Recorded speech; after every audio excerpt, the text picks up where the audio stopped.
Two of the NFL's most bitter rivals.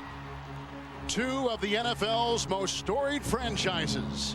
For 40 years, the Pittsburgh Steelers and Oakland Raiders have had some of the fiercest battles on the gridiron. And as some of the most memorable. This season, the 10-2 Raiders have refound the magic of old and are atop the AFC, while the Steelers are looking for a return to past glories as the fiercest rivalry in the NFL continues.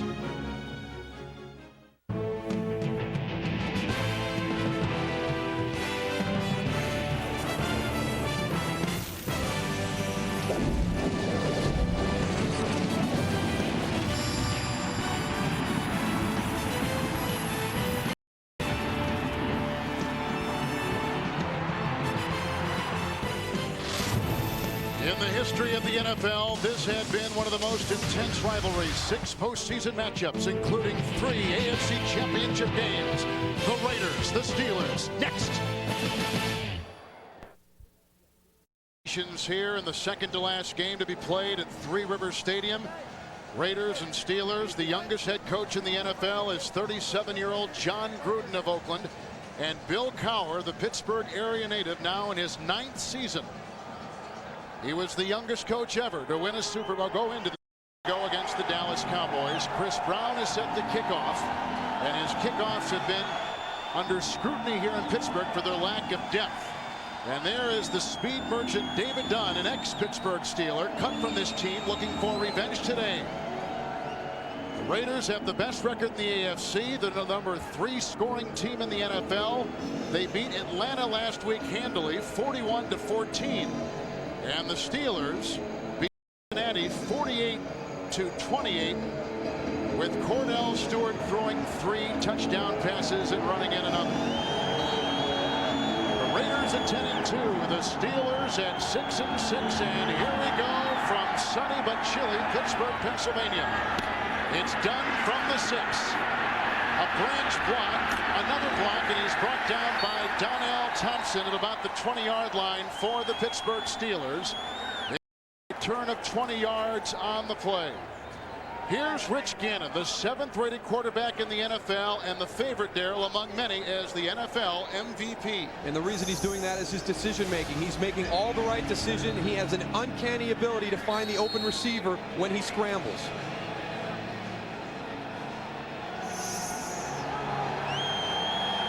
Gannon breaks huddle. He'll line his team up at the 20-yard line with Wheatley and Ritchie in the eye.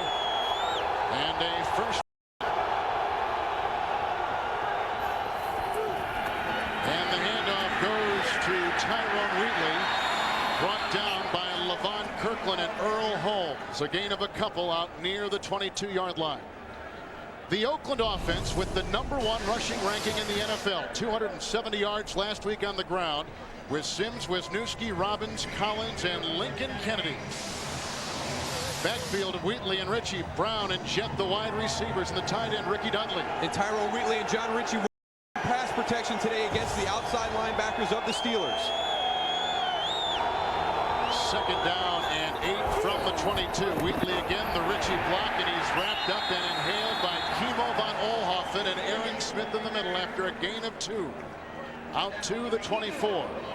The Pittsburgh defense, number 6 in the NFL. They've intercepted 14 passes the last 10 games. Smith, von Oelhoffen, the ex-Bengal, and Kevin Henry makes the start. Linebackers all good. Gilden, Kirkland, Holmes, and Porter. And the pressure's on Levon Kirkland to shut down this #1 rushing attack. Secondary, Scott and Washington, the corners, Alexander and Flowers, the safeties. It's 3rd and 6 from the Raider 24. Brown in motion. Good block by Kennedy. Time for Gannon. Dumps it across the middle, and it's incomplete. He was looking for Randy Jordan, his reserve running back, at about the 25-yard line. Incomplete pass. And so it's a punting situation for the Oakland Raiders on their first possession today. And one of the things that Bill Cowher wants to do is get pressure into Ritchie's face. He wants controlled rush lanes because he feels he has a sidearm delivery and they can knock some balls down if they stay in front of him. Shane Leckler is the number 3 punter in the entire NFL, and gross and net. Hank Poteet is deep back, a high punt. He checks it deep, and it's Poteet from the 1. Gets a block and is grabbed by Adam True, who is the center. number 62. Hang time of 4.5 seconds. A 55-yard punt and 8-yard. You take a look at Cordell Stewart, who has accounted for 7 touchdowns in the last 2 games, and Moose arguably coming off his best game since '97 when this team the entire football field. It's 1st and 10 for the Steelers from their 30, their first possession today. Handoff goes to Kreider, the rookie, barreling up the middle into the secondary, cross midfield, and down to the Raider 48. A gallop of 21 yards, the tackle made by Charles Woodson, and that first NFL career carry for rookie free agent Dan Kreider. And Dan Kreider has been a great surprise for the Pittsburgh offense. He's mainly a blocking back, but you see right there just a little quick trap inside. This guy is explosive and he is powerful. He is the new bus driver in this offense. And now he's in motion out of the backfield. 1st and 10 from the Raider 48. Stewart right to work with a good block from Danica. A screen pass goes off to Bettis. A block by Smith. A block by Duffy. And he's down 35-yard line. It's a gain of 13 yards. Greg Biekert, the strength of the Oakland defense with the stop. Oakland's defense #1 in a lot of categories in the NFL. But let's take a look at the Steeler offense. Gandy, Faneca, Duffy, Tilsky, and Marvell Smith. With Bettis and Kreider in the backfield, Hawkins and Hines Ward the receivers, and Mark Bruner is the tight end. They had a season-high 48 points last week from the 35, 1st and 10. And Stewart across the middle. He hits Courtney Hawkins, who got up and slipped by the grass, but Charles Woodson, Marquez Pope knocks him out of bounds. It's a gain of 17 yards, and he's down to the 18-yard line. Hines Ward has done everything. The Oakland defense coming off its best game statistically. Bryant, Jackson, Russell, and Lance Johnstone gets the start battling the bad groin. Thomas, Biekert, and Elijah Alexander are the linebacking core, and in the secondary, Woodson and Allen are the corners. Dorsett and Pope are the safeties. He will be used as that spy to make sure that Cordell Stewart doesn't have big plays, breaking, contain in the scramble. From the Raider 18, 1st and 10. It goes to Bettis. Down the middle he goes. With the Tilsky and Faneca block. He's inside the 15, gaining 3 on the play. And again, right up the middle, he went over 1,000 yards. Last season, he has done that in 7 of his 8 seasons and 5 consecutive seasons here in Pittsburgh. And he's the workhorse of the Pittsburgh offense. And when you talk to Jerome Bettis, the 1,000 yards that he wants, it's the complete 16-game schedule. He says if he can go out and play all 16 games, he's got the talent to get his 1,000 yards. It's 2nd down and 7 at the Raider 15. Hines Ward is in motion. Good time for Stewart. Moves up. Now he's hit and brought down. Sacked on the play by Reagan Upshaw. His 4th sack of the season. His 2nd in as many weeks. And he throws Stewart for a loss of 4. And this is one of the Oakland has done throughout the season. They have put tremendous pressure on their quarterbacks, on the opposition. They are relentless, and they have had 9 roughing the passer penalties, but they will not let up. They will come at you. They want that quarterback worried about where the D-line and all the pressure is coming throughout the course of the football game. Now, when they put out 4 receivers like here, you don't think their offense is as effective. In a situation like this, they have to, but in 1st down and 2nd down, I think they're a much better football team in the standard traditional 2-back set. 3rd and 11 inside the Raider 20. Good block by Gandy. There's the pass by Stewart to the end zone and caught. Bounce. Touchdown. Bobby Shaw.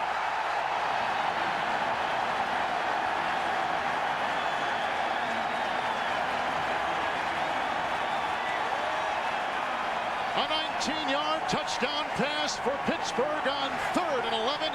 And Cordell Stewart has thrown his 4th touchdown pass in less than 2 games. And he's off to a great start today. Bobby Shaw, the inside receiver, just runs a corner. He's got some routes in front of the DBs to occupy them. And Eric Allen is not able to fall back. He beats Marquez Pope to the corner. And the extra point by Chris Brown is up and in. Cordell Stewart is making his 6th consecutive start today. And he is on fire as the Steelers go up on the Raiders. Oh, was a legend at Cal. He's from San Francisco, the former high school player of the year in San Francisco. And he's just caught his 2nd touchdown pass in as many games. And what they did is they put Bobby Shaw inside. He's an inside receiver that works the slots, mainly with crossing routes and different type of things to control the middle. But that time they sent him to the corner route, and Oakland didn't adjust. And the Chris Brown kickoff fielded on the fly by Dunn, a branch block. He also gets a block from Darrell Ashmore, and he pounds his way up near the 31-yard line before he's knocked out of bounds. A return of 24 yards. Bobby Shaw and Stewart hook up on the first drive by the Oakland Raiders had for their defense opening drive touchdown allowed. That is the most in the NFL.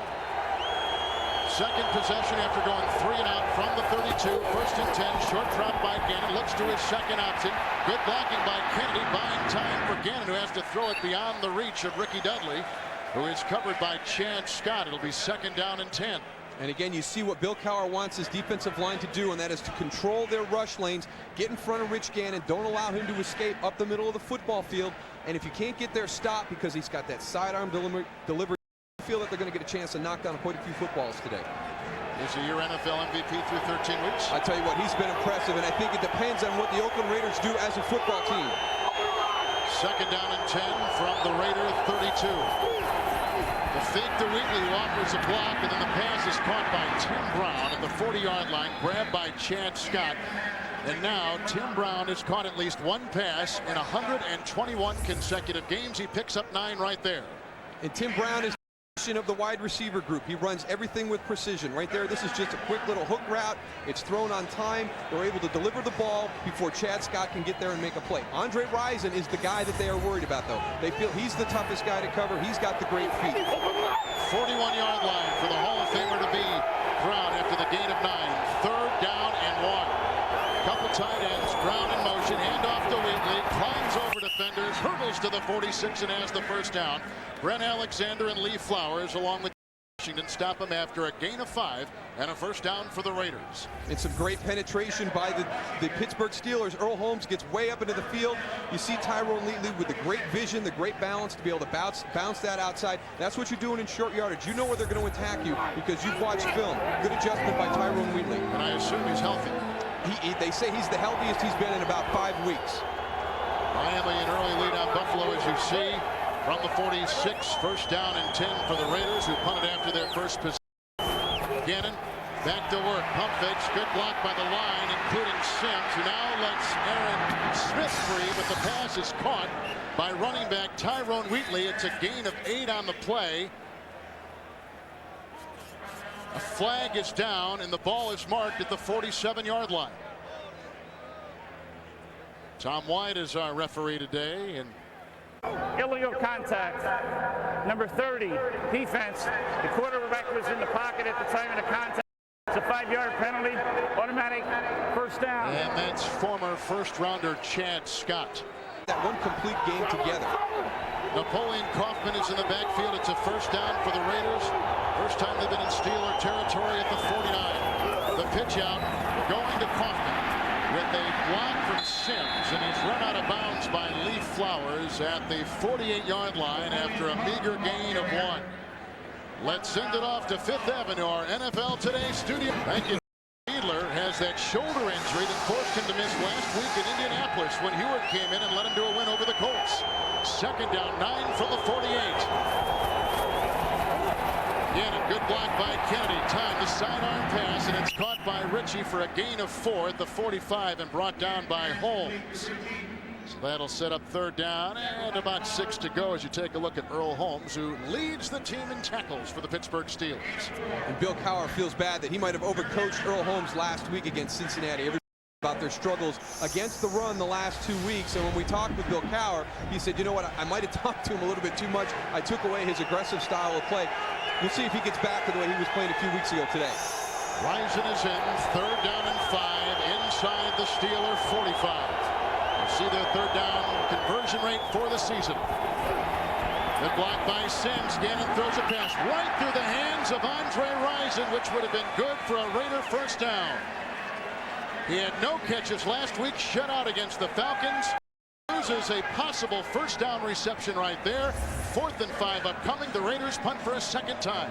And Andre Rison comes in motion. It's man-to-man coverage. That's going to get him the separation. The ball is delivered. Andre's got to make that catch. As you pointed out, an opportunity to convert a first down, to come back and match Pittsburgh's drive with some points, but a drop ball prevents that. That's a killer as Leckler's punt is set high. A flag is down. Hawkins retrieves it at the 10. A flag down across the way, and as it stands right now, a 4-yard punt.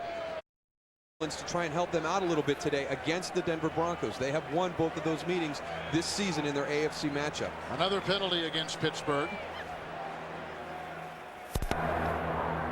Holding the receiving team during the kick.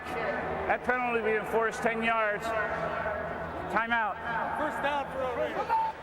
So a timeout taken. Andre Rison, who has been an inspiration for this team, losing a possible first down reception this season. Before that, they had won 5 in a row, which puts them in a place right now, very tricky place, of looking over the edge and thinking about the playoffs, but having to win the rest of the way. Yeah, and even if they do that, they're going to have some help. They could be one of those teams that finds themselves at 10-6 or 9-7 without an opportunity to get into the playoffs. Madison Kreider in the eye after the big punt and the Pittsburgh penalty at the 5. The Steelers are marooned 1st and 10. It's Bettis with a nice block by Faneca, opening up room. Kreider led the way. Beekert makes the tackle out near the 13 line and a gain of 8. He is still one of the most popular Steelers in Pittsburgh. And he is the heart and soul of this offensive football team. There's going to be a lot of pressure on Stewart down the stretch to perform because it's important for the production from the quarterback position. But if they ever get in trouble, they know they can just turn around and hand the ball off to Jerome Bettis. So after the gain of 8, he has a 2nd down and 2 up near the 13-yard line. Bruner, the tight end, on the move. A block by Kreider. Big hole. Another big block thrown by Faneca. And out to the 20-yard line. Tackle made by Marquez Pope on a gain of 8. Is Bettis. Consecutive 8-yard gains and more breathing space for the Steelers. And one of the things that Jerome Bettis really feels that's important to him is being on that field for 16 weeks. He feels that as a big back, that is his responsibility. He's got to be a physical runner. He's got to be reliable. If not, they can go out and get a smaller back that might not be as durable because he can play an abbreviated schedule during the course of a season. And he's healthy too, which is big news in Pittsburgh from the 20-yard line. 1st and 10. Bringing blocked well. Here comes Russell. There's the pass by Stewart. Almost picked off, incomplete. Hines Ward was jousting with Charles Woodson, and an incomplete pass at about the 30-yard line. Woodson, the former Heisman Trophy winner out of Michigan. And we've talked about what the Oakland Raider defensive line does. Here you'll see Josh Taves and Darrell Russell coming in.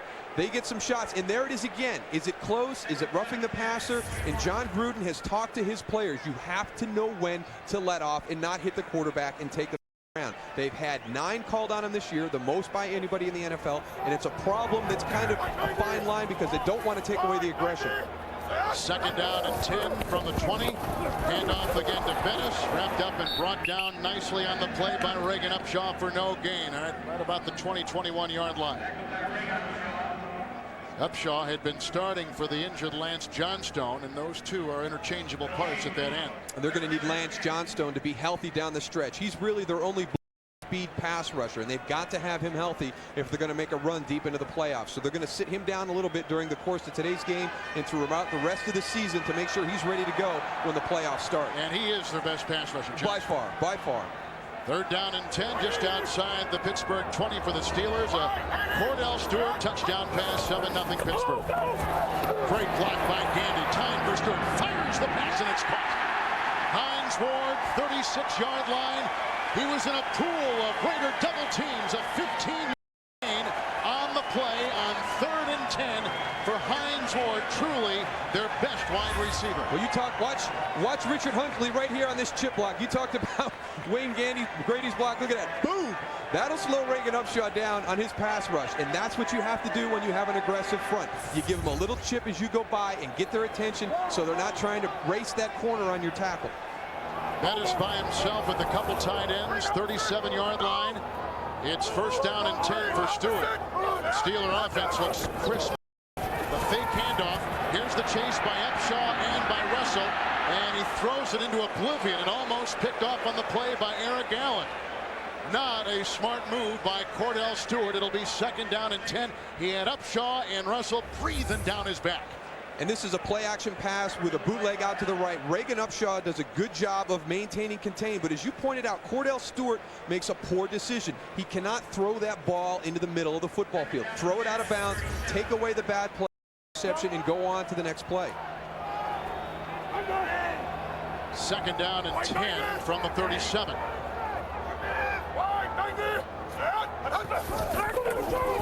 Handoff to Bettis, grabbed by Grady Jackson, devoured by Jackson behind the line. So quick, so fast. Jackson with the big play on Bettis. And he beat Rich Tilsky real quick. You talked about it. He's in the backfield. Actually, Dan Kreider might have been able to give him a shot. He was beat that quick.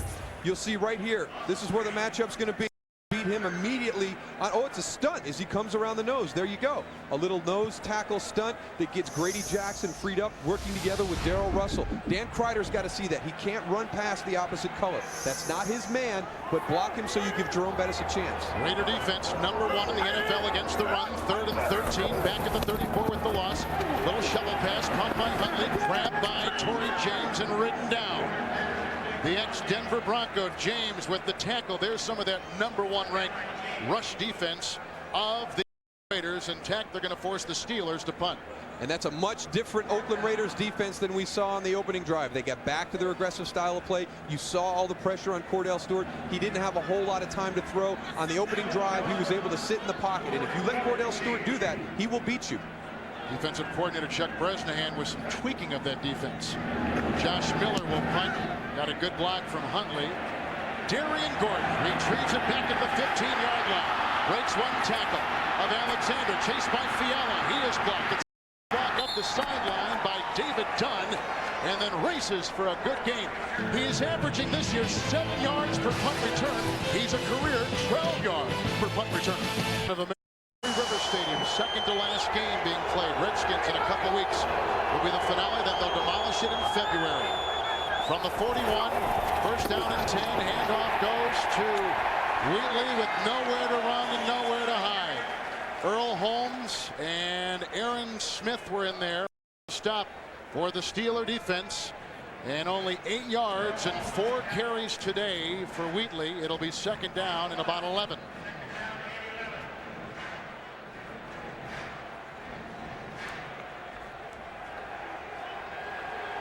Wheatley goes to the side. Kaufman takes his place. 2nd and 11 at the 40.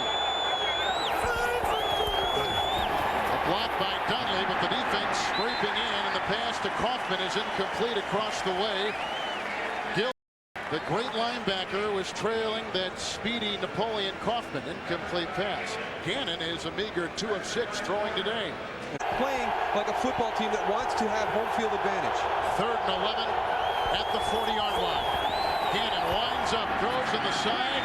The catch by Jett. Was he in? Yes, he was, and gains 12 yards on 3rd and 11. And a great play by Jett, who caught the big touchdown pass last week against Atlanta. Let's send it off to our NFL and Jim. And Jim, that Denver offense has been outstanding. 76 points coming into today over the last 2 games. Now 82 points over the last handful of games. And the handoff goes to Wheatley, stiff-arming his way on 1st and 10 to the Steeler 43. Ren Alexander forces him out, a gain of 5 on the play. Last week, the Cincinnati Bengals, they tried to out-scheme the Pittsburgh Steelers defense in their running game. Dick LeBeau, the guy who really orchestrated this defense that Dom Capers helped him build, knows how to attack it. And what they did by formation and personnel was overload. You saw John Ritchie move from the fullback spot up to the wing on the tight end, and then them run a stretch play to that side. They're trying to create a point where they can out-leverage the defense.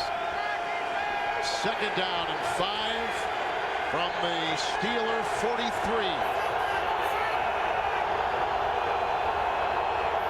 Brown is on the move. Gannon back to pass. A block by Barrett Robbins. That's off the fingertips of Tyrone Wheatley on the side, with Chad Scott bearing down on him. The 2nd dropped Raider pass to incomplete. That'll bring up 3rd and 5, and for a complete breakdown of all playoffs. It's 3rd down and 5. Raiders at the Steeler 43. Jordan's in the backfield. block by Dudley, a block by Sims. Time in the pass, caught by Jett across the middle. And he's got a first down at the Steeler 24-yard line. He was working on Dwayne Washington, gain of 19 yards play, and the second consecutive third down reception for John Jett. James Jett. And James Jett is a guy who has really lost production in his numbers because of the emergence of Andre Rison, but you can see the team player and the role player that he is. He stays with it. He knows what his contributions to this football team can be, and he's made 3 critical third down conversions on this drive. Or 2. I'm sorry, 2. Well, the Pittsburgh Steelers are leading the Oakland Raiders 7-0 at the end of the first quarter, and we'll return to Three Rivers Stadium here in Pittsburgh. This message from your local station. Here in the end of the first quarter, going to the top of the second, we find that Cordell Stewart is being attended to by the medical staff of the Pittsburgh Steelers, and on the side warming up is Kent Graham.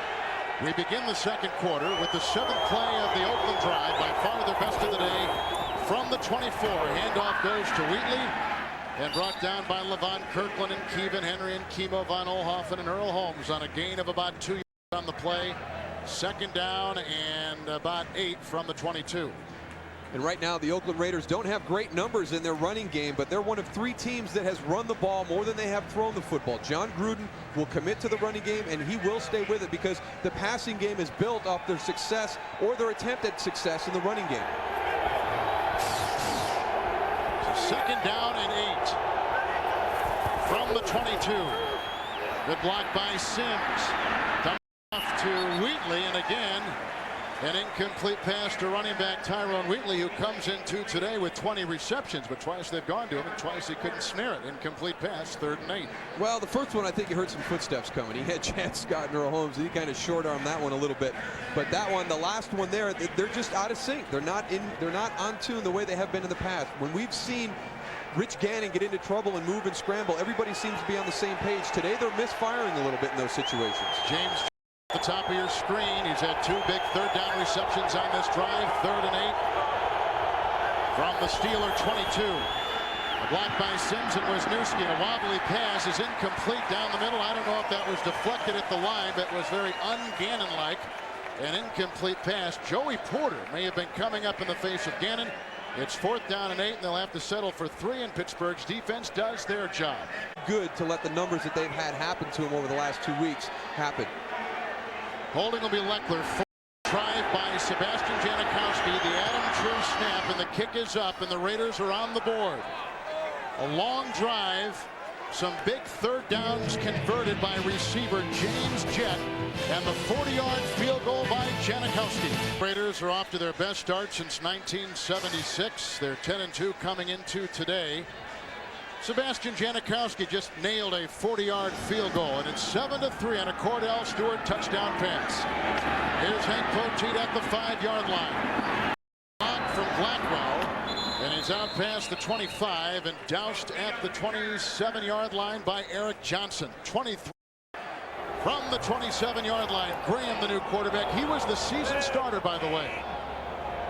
First down and 10. Graham looking one way, no one there. Intercepted, picked off by Eric Allen. His 50th career interception is a Raider touchdown.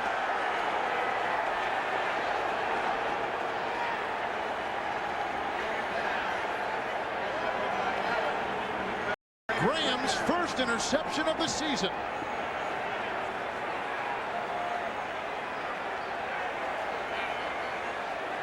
The second interception in as many games for veteran Eric Allen. Not the way you want to start when you're coming into a football game. He looks the other way. He comes back late to the opposite side. He does not see Eric Allen jump in front of Hines Ward. That is number 50. And Eric told us if he got 50 that his wife was going to make him an apple pie for his 50th interception, his favorite. Eric has an apple pie waiting for him when he has a long flight back from Pittsburgh. Start cooking, honey. Eric Allen with the touchdown. And Graham with a rude awakening. The Raiders have their first lead today. 10-7 over the Pittsburgh Steelers. Graham throwing his first touchdown or interception since last November. 150 attempts, as you see. Eric Allen, his 6th career down interception. And Blackwell will take it from the 5, wrapped up by Jerry Porter, a rookie wide receiver, and brought down after a return of 25 yards. Yeah, the defense of the Raiders have certainly terrorized quarterbacks. They really have. And we already talked about the fact that they will put pressure on the quarterback. They've had the roughing the passer penalties, but this is all part of it. I mean, when you're dropping back in that pocket and you know what they have done throughout the course of the season, you're going to be thinking a little bit about that rush as much as you are about where your receivers are and how that pass play is going to develop. And John Kitten to that list, too. Kitten and Heward were in the same game back out at the Coliseum. Second down, rather first down and 10 from the 29. Handoff goes to Bettis, a block by Kreider, and the bus rolls out into the grasp of Roderick Coleman. And a gain of 4 on the play, and mark him at about the 33-yard line. We'll go back and take a look at the injury to Cordell Stewart. You'll watch the low tackle come in here after he throws the football. The ball, and right there, boom, right on the right knee. Hopefully not a serious injury and maybe just out for the rest of today's game, but hopefully able to come back next week. He finally felt like he was truly comfortable in his situation as the quarterback. Second down and 6 from the 33. The reverse, and it goes to Hines Ward from Bettis, and Graham blocked, chased by Dorsett, and there is out of bounds. And come out of play at about the 35 on a gain of 3. Let's go to Jim Nance in New York. All right, Kevin, down in New Orleans, Aaron Brooks, a perfect 8 for 8 at the start of this game, and he finds Andrew Glover with a tying touchdown at the end of the first quarter. Let's go back to you. Saints come in 8-4. Broncos go into that game 8-4 today. What a story. Losing Jeff Blake and Ricky Williams and Aaron Brooks stepping up the way he is. That's just an job by the Saints. It's 3rd and 3 outside the 35 for the Pittsburgh Steelers. Graham, the shotgun snap from Duffy, grabbed and taken down, sacked by Coleman. Roderick Coleman, his 4th sack of the season. He's from nearby Philadelphia. That's the 2nd Raider sack today. And Graham has looked ineffective in his first 2 series. And here's Roderick Coleman coming right off the nose, running another twist. We saw the twist earlier on a running play, and then he just takes lineman all the way back into the Roger Duffy just walked him back to the quarterback for the sack. Darian Gordon is deep back at a 23-yard return the last time. Here's the Miller punt. And a high rocket, which lands at the 13, ricochets to the 10, then rolls out of bounds shy of the 13-yard line. They had Deshae Townsend chasing it all over the field. Great hang time and a 53-yard punt. Timeout. Throwing a touchdown pass of 19 yards. The Steelers have lost Cordell Stewart for the day with the right knee. And adverse conditions for Coach Bill Cowher. Worst beginning field position for the Raiders at the 13-yard line, 1st and 10. Jet in motion, handoff goes to Wheatley, runs into Kimo van Olhoffen, and slides out to about the 18-yard line on a gain of 5. And coming up on the NASDAQ.com halftime report, join Jim, Mike, and Randy. A lot of scores and highlights, plus the latest NFL news, and a report from the Jets game. All next on the NASDAQ.com halftime report. How does a team respond to the starting quarterback being gone? Well, not only that the quarterback is gone, but also that you've just given up 10 quick points. It'll be interesting to see if this Steelers team is ready to take those steps to play hard throughout the stretch. On the 18, 2nd down and 5. Another option. There it goes. Caught by David Dunn. The angular former Steeler receiver, now a Raider, brought down by Jason Gilden on the play. Spot him at about the 23, and a first down for the Oakland Raiders on a gain of. And David Dunn is a big guy. I was down on the field prior to kickoff and was walking around, and he went by me. As a kick returner, he's a big guy, but then as a receiver, and you see Jason Gilding, the man covering him out in the short flat, that's still a pretty good matchup from a size standpoint. 1st and 10, Raiders at the 24.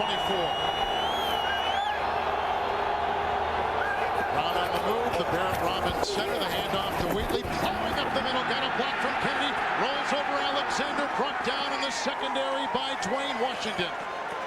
A rumble of 3 yards and up to the 47-yard line for Tyrone Wheatley, who's coming off an 85-yard performance last week against Atlanta. And this is just all individual effort. You'll see right there, he should be stopped with about a 7-yard gain. Look at this one right here, as he goes right over Brent Alexander and all the way across the field, the cornerback position to make the tackle. Tyrone Wheatley is the guy that will run hard between the tackles that really inspires guys. Lincoln Kennedy says it really gets him going when he sees him running hard and physically. From the 47, 1st and 10. And Kaufman eaten alive. On the top of the pile was Kirkland, but Earl Holmes made that play click. A loss of a yard. And they do a really good job with Levon Kirkland and Earl Holmes in blitzing the middle of the line between the guards for the Oakland Raiders offense. And they'll get up and step up. They had penetration right there. Earl Holmes is able to come through and make the tackle behind the line of scrimmage. Penetration is the key to disrupting a good running game. And we've talked about the Raiders, the #1 rushing team in the NFL, against the defense that against the run, but you can see today already that they are playing very, very good against the run, the Steelers defense. 2nd down at about 13 from the 44. The fake handoff to Kaufman. The pass to the sideline is caught by Rison. His first catch today, close to a Raider first down, near the 44. It's a gain of 12. Lee Flowers makes the stop, and coming into today, Raiders in first place in the AFC West. Best record in the AFC overall, and tied with Minnesota for the best record in the NFL. And you can see where Pittsburgh has found themselves. We talked about their season. They start out 0-3. They win 5 in a row. Then they lose 3 in a row again. They found themselves at 6-6, and they're going to have to play very well down the stretch and have some help if they're going to get into the playoffs. 3rd down 1 from the 44. Wheatley gets the call. Brought down by Brent Alexander and Chad Scott. Boy, they came flying from the Steelers secondary for the stop on the tough Tyrone Wheatley run.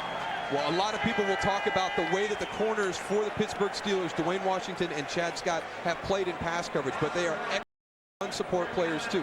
They'll play a lot of cover two where they're going to be able to get involved in the running game, and Brent Alexander getting a little bit of a payback right there for getting run over by Tyrone Wheatley earlier on that drive. Rookie Shane Leckler will punt. Snap by Adam True. And they're going to fair catch this with Courtney Hawkins retrieving it back at about the 13-yard line. What in the world were they thinking? That is just a total lapse of concentration by Jeremy Brigham. That's inexcusable. Yard punt, but the flags are all over the field, and a frustrated John Gruden marching on the sideline. And Indianapolis. From the 29-yard line, 3rd possession for quarterback Kent Graham. Picked off the first time, 3 and out the second. Fake handoff, and here comes the rush. Alexander coming on one side, and Brady Jackson coming up from the middle. Sacked for a 2nd time, the slow-footed Kent Graham. A loss of 9. Jackson with his 6th sack of the season. And again, we have pressure from the inside with Brady Jackson, and again, it's a twist going around to the outside. He gets Rich Tilsky on his heels, and that's the thing you lose with Cordell Stewart out of the lineup. Kent Graham does not have near the mobility that Cordell Stewart has. Protection has got to be paramount for this offensive line now to keep Kent Graham healthy. Steelers have to get their shorts on straight. 2nd down and 19. Hand off to Bettis. Block on the play by Kreider. And Shaw, as you see toward the end, at just a small gain of 2. John Stone and Dorsett make the stops for the Oakland Raiders up at the 22-yard line. It'll be 3rd and a mile, 3rd and 17. Well, the Oakland Raiders offense gets a lot of credit because of what Rich Gannon has done, but the defense is just playing outstanding football also this year. There's Chuck Bresnahan, the defensive coordinator for the Raiders, and I think that this is really the underrated unit, and these guys have done a tremendous job today because the Oakland Raiders offense has been very flat. They've given them the touchdown. They've given them the lead. Huntley is in 3rd and 17 for the 22. Here comes Taves, and the ball batted down by Darrell Russell, and Taves. Russell's a tall fella, but Taves comes in at about 6'6", 6'7". A horrible beginning for Kent Graham, taking the place of the injured Cordell Stewart. Well, he doesn't really sell this screen. He just kind of drops back in his normal protection area, and he doesn't let the defense bite on it. He's got to drift back a little bit more, create some separation, and be able to dump that ball over the lineman's head as they come rushing in. And you got 6'5" Russell and 6'7" Taves coming at you, baby. Duck. Duck. Darian Gordon will retrieve the punt from Josh Miller. And Gordon, the San Diego Charger and Denver Bronco. Bobbled it, ricochets off his chest, and pounces on it at the 28. A 54-yard punt. 4.3-second hang time by Miller on Friday on CBS. The Steel has been good, but the Raider defense beginning to tighten their screws on the other side. It's kind of an interesting possession for the Raiders right before halftime, just under 7 to play and leading by 3. Outside the 29, 1st and 10. You can see what they've done on first down today. Play action, blocked by Sims. Time for gain. That ball is bobbled and dropped by James Jett. I don't know that he would have been in bounds anyway. It'll be 2nd down and 10.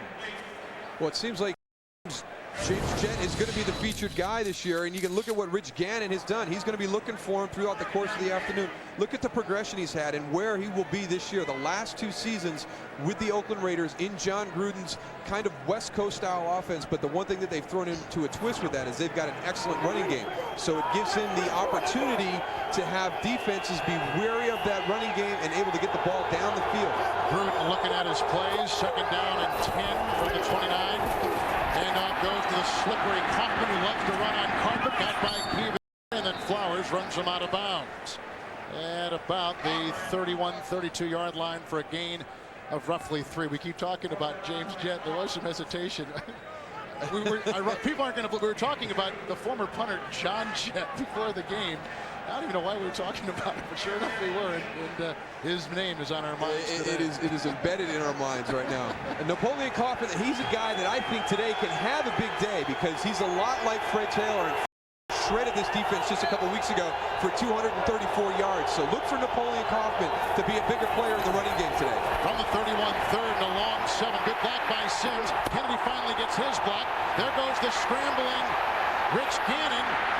Seductive move after deceptive fake, and he gets the 1st down with all that zigzagging on the carpet of Three Rivers Stadium on 3rd and a long 7.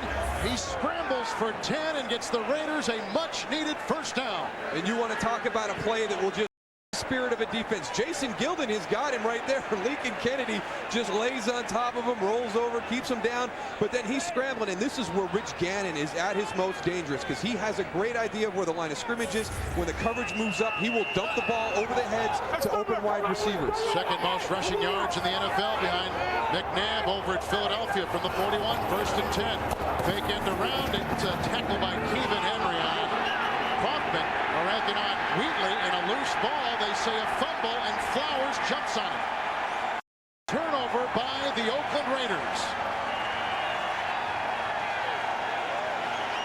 Raiders with the turnover. They're number 4 in the NFL in the giveaway takeaway. Keevan Henry made the stop on Wheatley, who coughs it up, and Pittsburgh gets a break. And we'll try and see at the end here. There's some people talking about whether Tyrone Wheatley was down.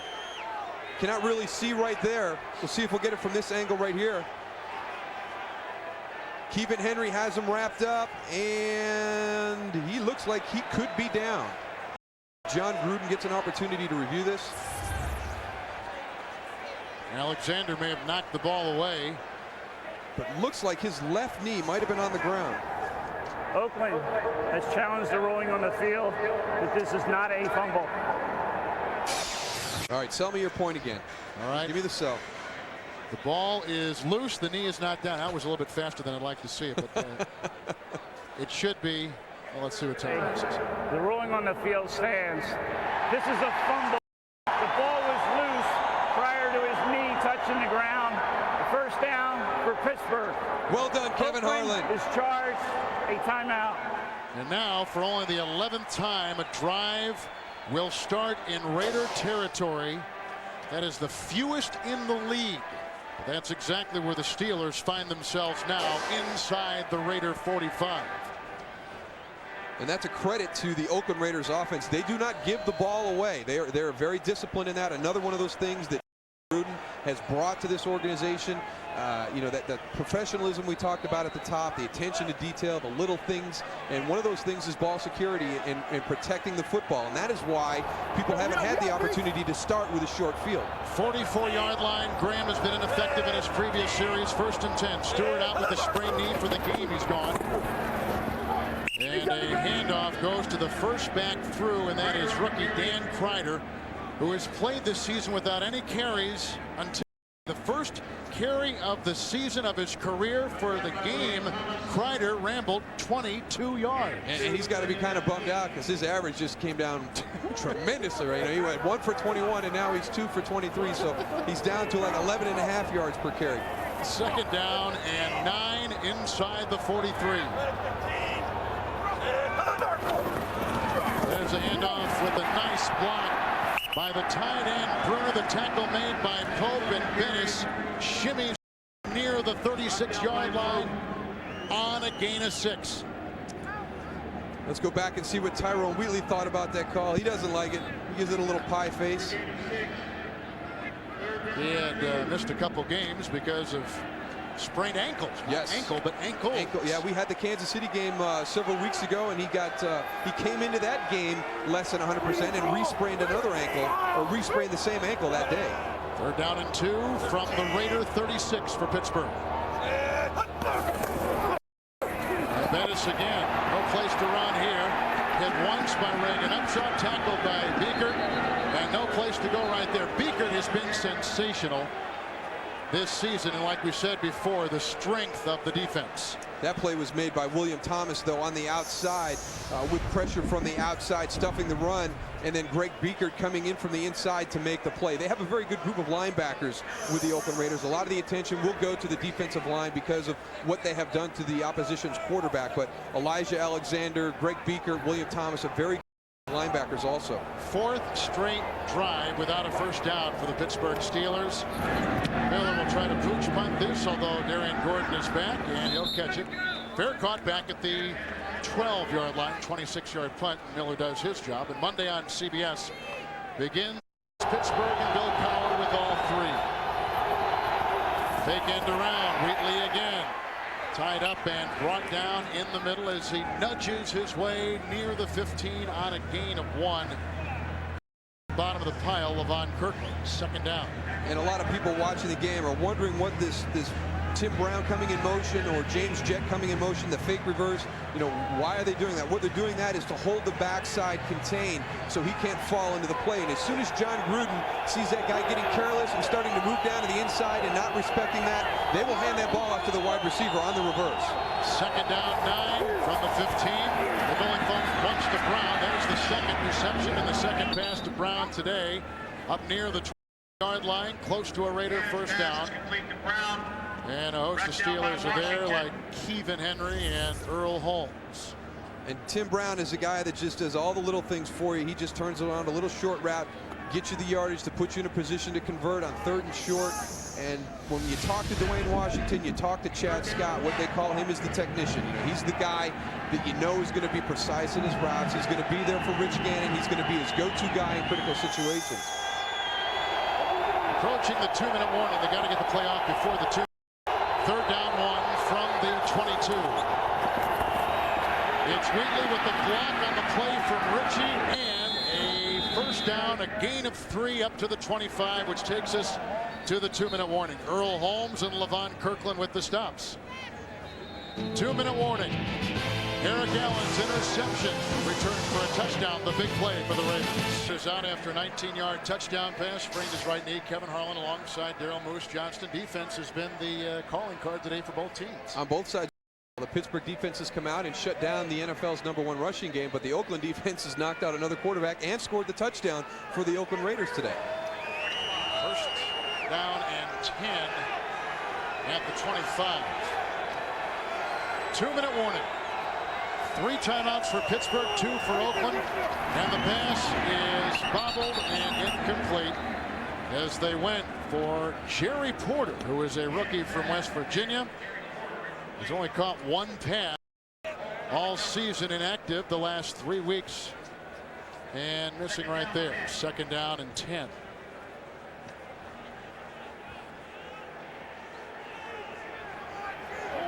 .156 to play before halftime. Jett and Brown, the receivers, from the 25.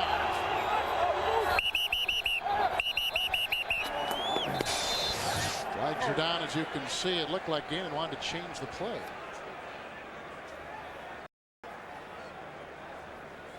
Three River Stadium, and this is one of the most difficult places to play. Encroachment, defensive nose tackle. It's a 5-yard penalty. Remains second down. That should be Kimo von Oelhoffen. 67, because he's playing the tackle in the 34 defense, and sure enough it is. He came across, made contact. He's got to sit there. Barrett Robbins is just making calls to his offensive linemen as they change the play, as you pointed out. So Kimo's got to sit in. He can't make contact. 2nd and 5 from the 30. Good block by Riz. And Sims, the pass. Great catch by tight end Ricky Dudley, the former college basketball player at Ohio State, leaping high for the rebound. 18-yard gain. And they spot the ball at the Raider 49. And I'm surprised that Ricky Dudley is not a more prominent feature. Here he is right here at the tight end spot. But when you've got guys like Tim Brown and Andre Rison, and you've got a good running game, Ricky Dudley should have the opportunity to exploit things down the middle and get matchups with linebackers with his athletic ability that are mismatches for the Oakland Raiders. First catch of the day there from the 49. 1st and 10, dumping it off to the fullback Ritchie. Bulldozing his way past the 40, grabbed around the ankles and brought down by Dwayne Washington after a gain of 16 yards to the Steeler 35-yard line. Another Raider first down. NASDAQ.com halftime is on deck. Jim, Mike, and Randy with scores and highlights. First down and 10 from the 35 of Pittsburgh. Wisniewski, another nice pass right on the money, and it's caught at the 21-yard line by Tim Brown. A quick timeout called by Gannon. 1:16 to play, a pickup of 14 yards. Mark it at the 21-yard line with another first down for the Raiders on the move. The timeout by the Raiders from the Steeler 21. First down and 10 yards to go. The pump fake by Gannon, looking for options. Here comes Smith. Dumps it off where it's caught by Randy Jordan, who got a wonderful block and gallops in for a Raider touchdown. 21-yard touchdown, and the Raiders annex their lead over the Pittsburgh Steelers. That was a very, very impressive drive all the way down the field. And what happens again is when Rich Gannon scrambles to the left or right, he wants to throw the ball. If he goes up the middle, he's going to probably run. You see right there, Randy Jordan just slips out after helping out with protection. And what a great block downfield by Tim Brown, the guy who does everything you ask him to do and everything necessary to win football games. Janikowski's extra point is good.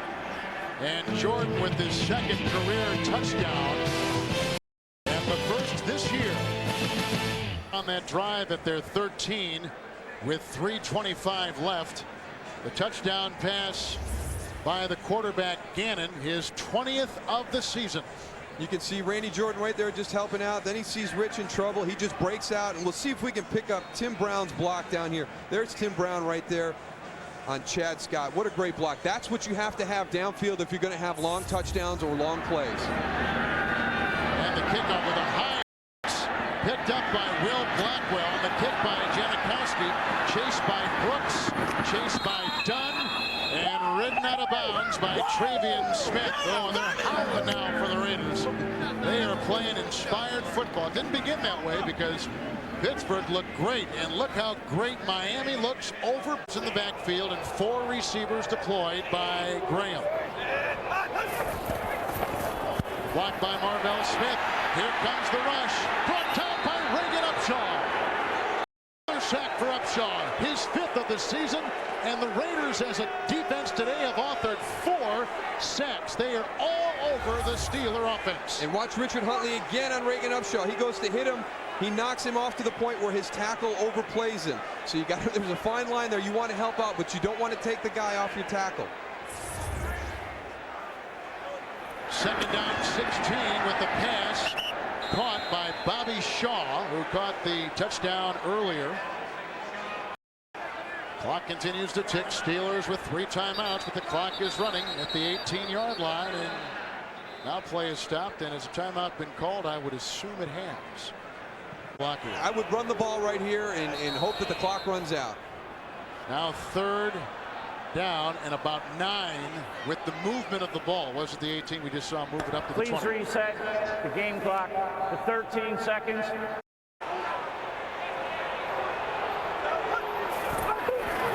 the off will go to Richard Huntley.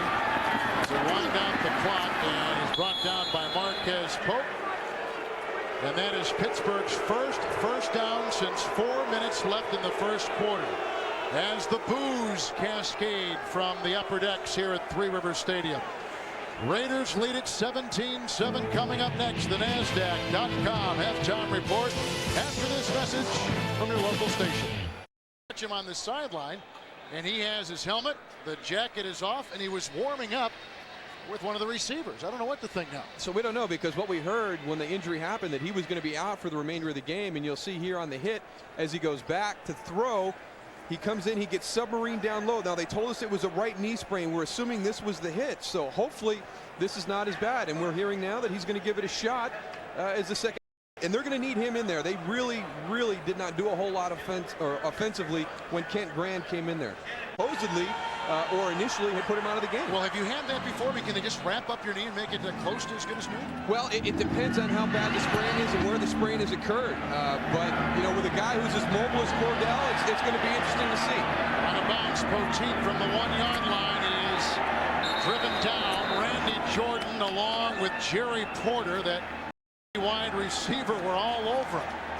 And a pretty effective kick, and you can hear the cheers as Cordell Stewart, bad right wheel and all, has put some air back in the tire, and there he is. And how nice is that for Cordell Stewart, because he's not accustomed to walking on the football field to a round of cheers from the fans here at Three Rivers Stadium. Especially here, you're exactly right.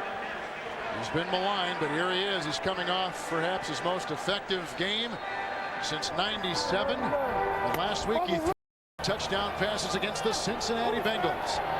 So with that bad return at about the 9, it's first down and 10. Stewart rips a pass outside the tight end Werner with the catch, and brought down by William Thomas, the ex-Eagle, for a gain of 5, and place him at about the 14-yard line. And we kind of were talking here at halftime why they had Kent Grand come out on the first play, throw a pass that Eric Allen returned for a touchdown after being on the bench and being called. And they come out and do the same thing with Cordell Stewart, a guy who played since late in the first quarter, comes out, and his first play is another pass play.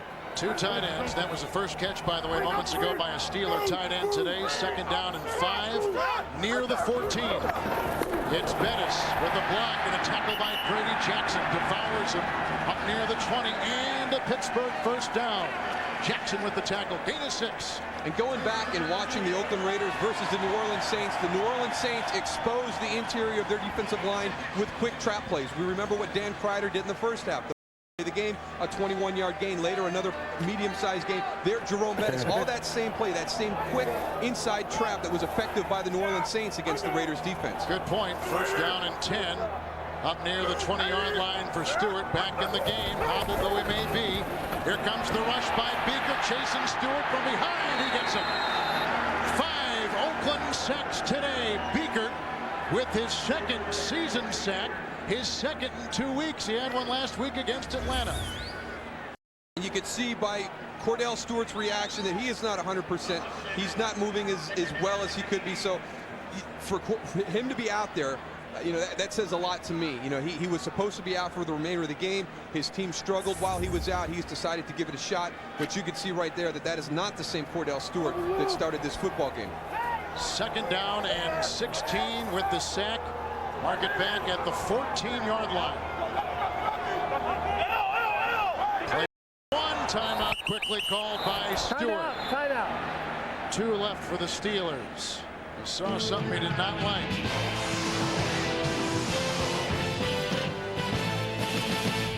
Touchdown pass by Gannon to Jordan. Interception return for a touchdown in the first half by Eric Allen.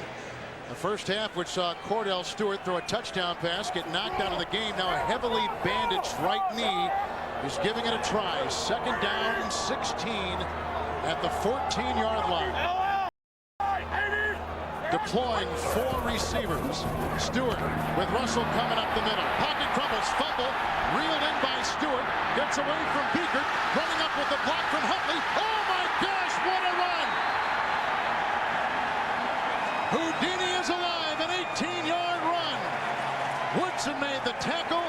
He looks pretty spry right there. A first down for the Pittsburgh Steelers. Oh, I take back everything I said. This does look like the same Cordell Stewart from the first half. And what he's composure here because he loses the ball inside the 5-yard line. Let me just pick it up and get going. And look at the work downfield by the guys. There it is, Richard Huntley with a great block downfield, and he gets enough for the first down. You just can't defend that. That was sensational to watch. You're a football fan, you've got to appreciate, especially with the bad right knee. So outside the 31-yard line, new life for the Steelers, who trail by 10. Hines Ward is on the move. Stewart at the control. Bettis with the carry. Not much there as he runs into the teeth of the Raider defense and picks up perhaps 2. He's up to the 33-yard line. Log on to NFL.com. Find out who's in, who's out, and who's on the playoff bubble, like the Steelers. It's all at NFL.com. A win today by Oakland, and a loss or a tie by both. Buffalo, losing now badly to Miami, or the Colts, playing after this at the Jets, will get the Raiders in the playoffs. 2nd down and 8, shy of the 33. The block by Marvell Smith. The time for Stewart. The pass right on the money, and it's caught by Hines Ward. Working on Woodson. The gain is up to the 43-yard line. A gain of 10. Another Pittsburgh Steeler first down.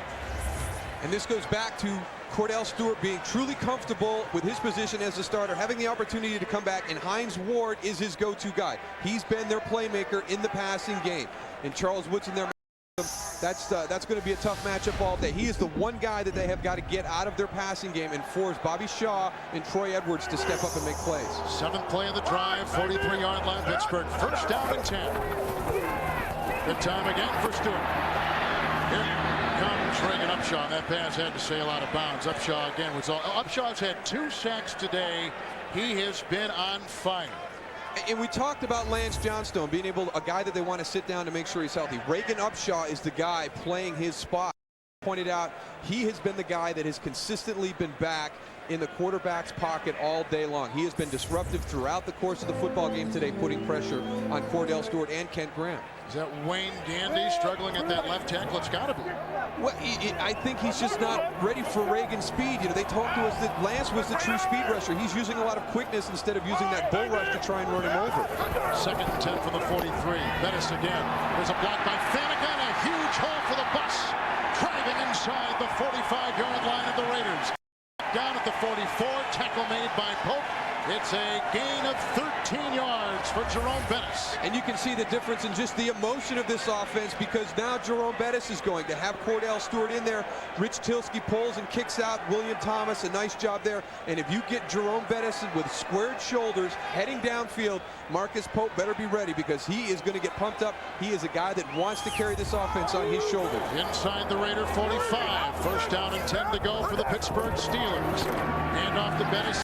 This time, Darrell Russell got a hand on him, then he's whacked inside by Alexander, and a gain of 1 is all that defense of the Raiders will allow. The Raider defense, 19th in the NFL, high top 5 ranking in a couple categories, and very stout against the run. And it starts with Grady Jackson and Darrell Russell inside. In the middle, they're just 2 huge tackles, and it's very difficult to get movement on these guys, and especially when you're a trapping team, which Pittsburgh likes to do a lot. They'll pull guys and trap, and you saw the quickness right there of Darrell Russell for a big guy, able to beat a lineman quick and get down the line of scrimmage to make a tackle. 2nd and 9 as Pittsburgh began this drive at their 9 from the 43. Here comes Bryant. Stewart deftly moves up and throws a pass caught by Ward. The former Georgia quarterback, 36-yard line of the Raiders, picks up 7 yards. Woodson with the tackle. They're working a lot on Woodson. And this is a matchup that you would think would favor Charles Woodson. Hines Ward is their playmaker, but Charles Woodson, the Pro Bowl cornerback. But look at the way he works back to the football. Hines Ward does not stand there and let the ball come to him to give Woodson the opportunity to come over his shoulder and deflect the ball away. He works back towards Cordell Stewart and doesn't give him that opportunity so he can catch the ball. Tight ends come out. Huntley comes in. Bettis is out. 3 receivers at the bottom of your screen. 3rd long 2. 11th play of the drive from the 37 of Oakland. Here comes Russell, but he tumbles in the pass. Caught. Bobby Shaw squeaking inside for a Steeler first down. Mark him at the 28-yard line. A gain of 8. Cordell Stewart back in the game after being knocked out in the first quarter. has ignited the Steeler offense. And they get that bunch package out to the left. You run combination routes out there. Bobby Shaw, their guy that likes to come across the middle, the guy that moves the chains on third down. And we talked with Bill Cowher. He says not only does he accept that role, but he excels at it. He has been their missing link. They have been searching for that third wide receiver all year. Bobby Shaw finally just getting healthy for the Steelers. 2 catches on third downs today. 1st and 10 from the Raider 28. A block by Marvell Smith. A pass down the sideline, incomplete, looking for Troy Edwards. Last year's #1 pick out of Louisiana Tech. And with the defender falling, he just about made it work. And the opportunity to have that ball thrown is because of Dan Kreider, my fullback right here. Look who he gets the block. Darrell Russell, a big defensive tackle. What a great job. He stays with him the whole time, gives Cordell the opportunity to stand in the pocket. There must have been a miscommunication on the front line because fullbacks usually don't have to block defensive tackles in pass situations. Kreider, a rookie free agent from New Hampshire, re-signed off the practice squad when John Whitman went down. He is a good football player. I've been impressed watching him play on film. Raider 28, 2nd and 10. Bettis right into the grasp of Jackson, slips away, breaking a tackle, then finally Woodson brings him down. Inside the 25, he should have lost a yard, he gains 3 instead. At the Raider 25, Jackson does not let too many runners slip away. He does not, but he's not going to see many runners like Jerome Bettis. A guy with that size and those quick feet, that's just an unusual combination. You don't expect a guy that's as big as Jerome to have that nifty of footwork. Well, 53 yards today for the bus, and it looks like Charles Woodson is down, so we have an injury timeout at 3 Rivers Stadium in Pittsburgh. CBN. Steelers in the midst of a 7-minute drive. Raiders haven't had the ball in the second half. 14th play coming to Pittsburgh. Woodson walking off under his own power. Branch takes his place. It's a dime secondary now for the Raiders. It's 3rd down and 7. From the Oakland 25. Stewart, fake end around to Shaw. Time for Stewart. Wide open is Huntley. Inside the 15. Got a block. Inside the 10. Then wrapped up by Branch. 19-yard gain, 1st and goal to go, the Pittsburgh Steelers. And there was a lot going on in that play. They had a fake reverse around. They dropped back. They looked like they might throw a score or a screen pass. You'll see here. There's the first play. There's the fake reverse. Now they set back. It looks like it's going to be a screen, but here comes Richard Huntley into the flat. Very difficult for the defenders to stay with everything going on in the backfield of the Pittsburgh Steelers right there. 2 catches for Huntley, both on 3rd down today. Now, goal to go. At the 6-yard line of the Oakland Raiders. It's Bettis, grabbed from behind in the line of scrimmage, and Bickert is all over him. He had a sack earlier in the game. Reagan Upshaw getting off up the pile. No gain. 2nd down goal at the 6. 2 guys' names we've been calling quite a bit this afternoon. Greg Biekert and Reagan Upshaw. Both these guys having excellent games for the Oakland Raiders defense. And Greg Biekert, really the heart and soul of that defense. A very intelligent player, a very physical player. Great combination. Fits well into the defensive scheme of the Oakland Raiders. 2 tight ends, 2 receivers. Bettis by himself. 2nd goal at the 6. 16th play of the drive. It lasted 8 minutes. Stewart again. Moves up to the 5-yard line. He throws it to Bruner, who's grabbed by Branch. Oh my goodness, backing in. It's a Steeler touchdown. Can you believe it?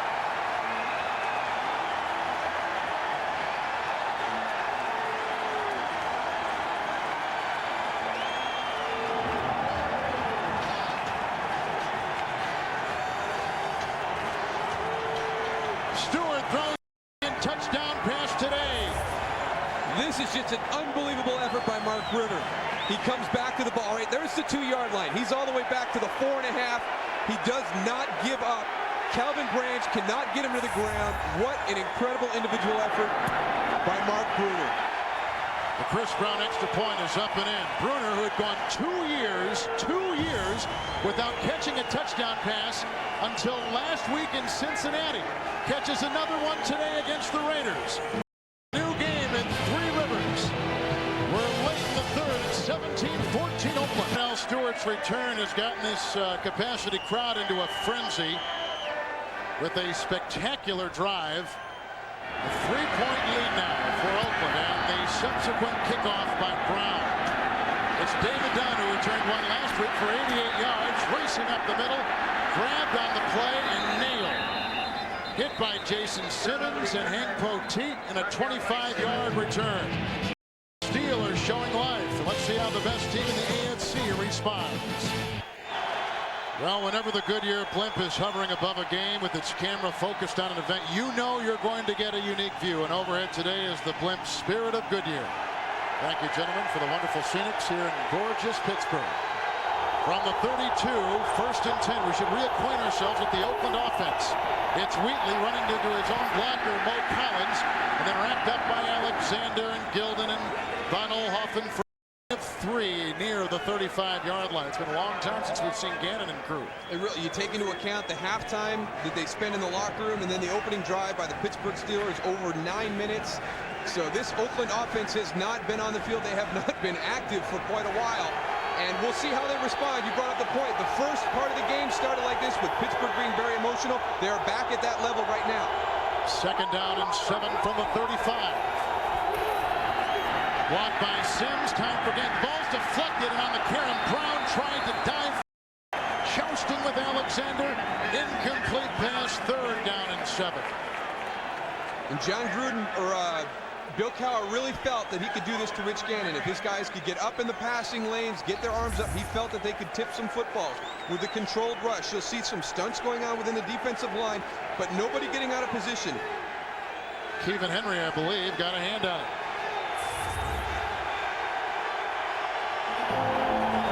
3rd down and 7 from the 35. Jordan and Ritchie in the Gannon sets to throw. Good block by Wisniewski, and Robbins the pass. Caught by Tim Brown. Crossing midfield, picks up a 1st down. Lee Flowers and Townsend make the tackle. It's a gain of 16 yards on 3rd and 7 to the Steeler 49. And what a huge play by Tim Brown and Rich Gannon, because that really takes the life out of the defense and the crowd. And Tim Brown with an opportunity today to set a lot of different records. He is moving way up in the charts, an opportunity to move into the top 10 all-time in yards. He's just got an opportunity to do some real things today, especially if he continues to make the critical plays like that last one. We just passed Michael Irvin for number 11 in the history of the NFL. 1st and 10, Wheatley outside, grabbed by Holmes. Fumble on the play, and it's on the carpet at the 48. With the pile ensuing, and they'll have to rip him off. Earl Holmes was there. You see the pointing and the body language from both teams as they unravel at about the 49, 48-yard line of the Steelers. Wheatley has fumbled once already. His 2nd of the day. It is Pittsburgh's ball, and my, hasn't this game turned around. Well, you talked about it coming out of halftime. What was Pittsburgh going to do to try and get back into this football game? The biggest thing they've done is get Cordell Stewart back on the field. He has absolutely energized this football team and this football stadium. And here the defense now picking up after where the offense left off. Here comes Earl Holmes around everything. You see him there as he goes down to the ground. He strips Tyrone Wheatley of the football. Looks like Jason Gilden might have come in all the way from the other side to get it. There's Earl Holmes. He hits him. He wraps up. He strips the ball loose. And it looks like it's Jason Gilden all the way across the field from the opposite side. That is what this defense does. They get 11 guys to the football just in case of a situation like that where the ball is on the ground. 2 Oakland turnovers, 1 for the Steelers. Near the 49, Pittsburgh takes over on the Wheatley fumble. 1st and 10. The pitch out to the bus with a Kreider block. A nice play by Elijah Alexander. Year veteran wearing number 58 for the Raiders, and he is fired up. You know what is so interesting about Bennis? He and Ricky Waters were in the same backfield at Notre Dame for a short time, but they were in the same backfield. Both have the same fire, both have the same passion and emotion, and that's what gets Bennis going. And he's just picking up where Cordell Stewart started with that last drive. And now you've got him, you've got Cordell. You saw the effort of Mark Bruner on the touchdown, and the offense, what they did on their opening drive, carried over the defense to create that turnover. Oakland has got to have a stop. Got to make Pittsburgh punt the football or they are in trouble. 2nd down 11, back at the 48. The bus again. Breaks a tackle, grabbed by Beaker, crawls past midfield. May have gotten the ball inside Raider territory for a gain of a couple. That sets up 3rd and 9. And Friday on CBS, when an airline passenger ends up dead, investigators have to solve the mystery before their crime scene flies away.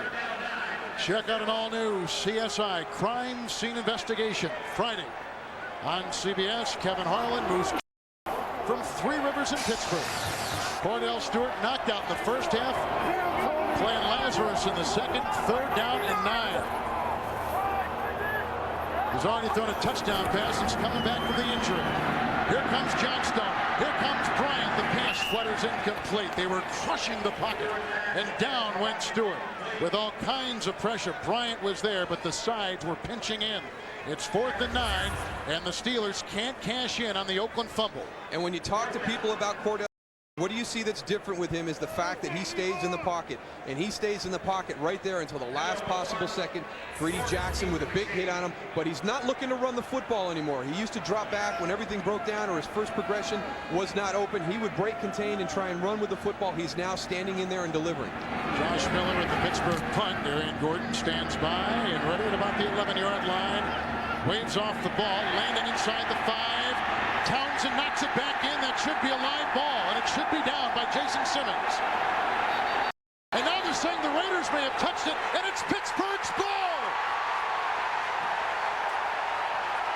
I have no idea what Darian Gordon was doing right there. A conference ensues. 48-yard punt. Deshae Townsend leapt in the end zone, knocked it back in play. Simmons was letting it roll. And as it stands now, it must have touched a Raider. The initial ruling is Pittsburgh's ball, but you can see the ensuing conference. There's a lot to be decided as of yet. Well, what happens is the player from Pittsburgh that went into the end zone to bat the ball back. The ball is still live. Now, I think what Darian Gordon did, if you down the ball and walk away without handing it to the official and it's not whistle dead, you can pick the football up and run with it and nothing bad can happen. But this ball is still live. There's Deshae Townsend. He gets the ball back in play. Now, that is a live ball right now. It has not been downed yet. So if Darian Gordon touched... Oh, my goodness. He touched the ball. That's Pittsburgh's ball. That's a live football. That is Pittsburgh. What he thought happened, if you down the ball and just leave it there, like you thought that the ref blew the whistle and you walk away, he can come up and pick that ball up and run, and if he fumbles, nothing bad can happen. It would come back and be 1st and 10, Oakland right there. But that was a live ball. That was not touched down by a Pittsburgh defender, and it was not whistled by the referee. We've had one challenge today, and that was a correct ruling by this crew on a Wheatley fumble. Let's see what this is. This should be Pittsburgh ball. Illegal touching. Kicking team at the 2-yard line. The subsequent activity where the kicking team touched the ball, the receiving team touched the ball, with the kicking team recovered it, they're not entitled to the ball by virtue of the illegal touch at the 2-yard line. It's Oakland's ball. I did not see that. That's the part I did not see. I did not see Pittsburgh touch the ball. Unless Ainsley Battles was down there, and let's see. Now somebody must touch it from the right now. Now somebody must touch it. Yeah, it is. Very good call by Tom White. Outstanding. The Raiders are marooned. Darian Gordon and he's a veteran too, so you're surprised that he went in there in a thicket of Steelers and tried to get the ball. There's nothing good could have come out of that play that Darian Gordon was trying to make. Very fortunate. Now stranded at the 2-yard line. Raiders 1st and 10. And Wheatley up the middle, charging hard, and grabbed by Levon Kirkland as he nears the 7-yard line, and trying to get the Raiders some breathing space. Picks up a hard-earned 6 yards on the play. It should not overshadow, though, the great play by Deshae Townsend on the special teams to leap into the end zone, not get his feet on the carpet, and knock the ball back in play. Great special teams play by the Pittsburgh punt coverage team, especially Deshae Townsend. Crockett is in the game. 2nd down and 4 from the 7. The fake handoff, some play action, a good block by Crockett, who held him around the ankle, and the caught by fullback John Ritchie at about the 11-yard line, shy of a 1st down by a yard. Gilden was held by Crockett, who had gone down to block him. And that's one of the matchups we talked about, because the outside linebackers in this system, the 3-4 defense, they will be matched up with running backs at times, and it's going to be very important for the running backs of the Oakland Raiders to be able to block these guys, because Jason Gilden has 10 sacks and Joey Porter has 9 sacks. That's where the pressure comes from in the 3-4 defense of the Pittsburgh Steelers. It's 3rd and long, one outside the 10. Raiders holding on to a slim 3-point lead. It's Wheatley with a stutter step and a dive. Hit by Keevan Henry. Doused by Holmes. And let's see how close they are to a first down. They had to get, as you can see at the top of your screen, just beyond the 12.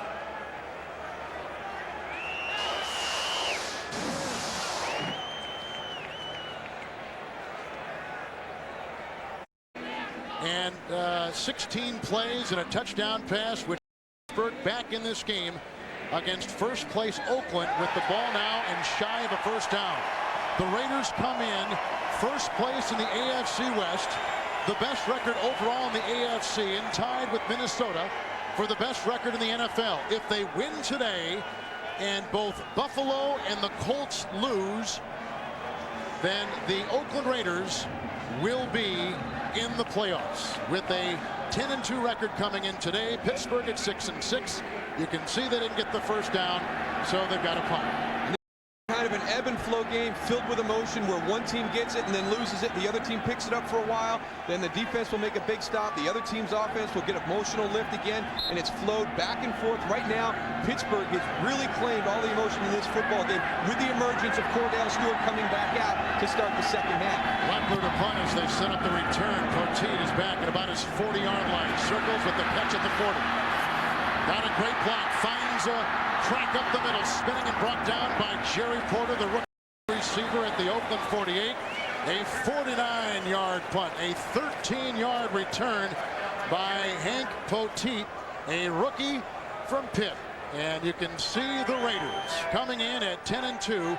Pittsburgh, a loss probably knocks them out of the playoffs, but a win doesn't necessarily ensure anything at all. They've got to keep winning. It keeps them alive for another week, and then they've got to come out next week and win another football game. But Oakland controls their destiny. If they win out, they will secure home field advantage throughout the playoffs in the AFC. Steelers have lost 3 of their last 4. They've had a very streaky season. Both teams coming off crushing wins last week. Steelers over Cincinnati, Raiders over Atlanta. Inside the 48, Hines Ward in motion. Cordell Stewart first and 10. With time, good block by Smith in the pass, dropped across the middle by tight end Mark Bruner, who caught a touchdown pass earlier in the second half. It'll be second down and 10. Here we're in Three Rivers Stadium, second to last game before we demolish it in February. It has been a house of horrors for Stewart, booed all the time, except for today. He has been outstanding. And it was really, really nice as he came out at the start of the second half to see the response that he got from this crowd, because he has been maligned through the last couple of years by his home team crowd. He has actually felt more comfortable on the road playing in the opposition stadium. Second and 10 outside the Raider 47. With the block from Kreider. Big hole for Jerome Bettis, and here he goes. Breaking tackles. Eric holding on for dear life. Beaker brought him down. Mark it at the Oakland Raiders 17-yard line. A devastating run by Jerome Bettis, gaining 30 on the play, a season high. And he just explodes through this hole, and Oakland's defensive front has been twisting the whole game, and you see right there that it actually worked against them. There was nobody there. And the bus just went right down the field. He exploded through that hole. That's the end of the third quarter with the score. Raiders 17, Pittsburgh 17. Back to Pittsburgh after this. Quarter, Kevin Harlan, Daryl Moose Johnston. 17-14 the Raiders going up against an emotional Bill Cowher and the Steelers today. It's first and 10, Pittsburgh at the Oakland 17. 3 receivers deployed. Hines Ward is in motion. And Stewart with the bad wheel. Here comes the rush, and he throws it down. He was within the tight ends. A receiver probably with... Number 99 knocked the ball down. That's it. Good call by Tom White. This crew has had an outstanding day. Josh Taves was up the middle. And this is one of the things that Cordell Stewart has learned. The first half, he threw a ball down into the middle of the field a couple times. The rest of the game, with the pressure that the front has put on, he has made smart plays. Got away with one there, because if that doesn't hit Josh Taves, he's going to get a grounding penalty. Second down and 10 at the 17 of the Raiders. Shaw's the third receiver. And a quick timeout taken now, and Pittsburgh will be left with a single timeout remaining. So Stewart has to burn his second timeout. We're just into the fourth with the Raiders on top 17-14. Raiders have only had one first down the second half. Kevin Harlan along with Daryl Moose Johnston. The return of Cordell Stewart has been huge.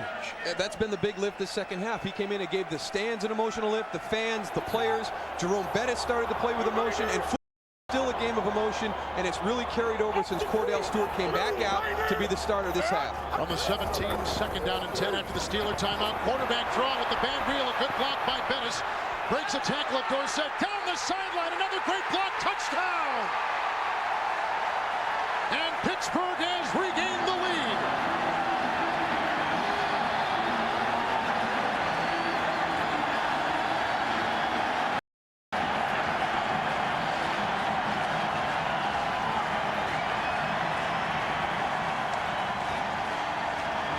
What bad leg, what injury.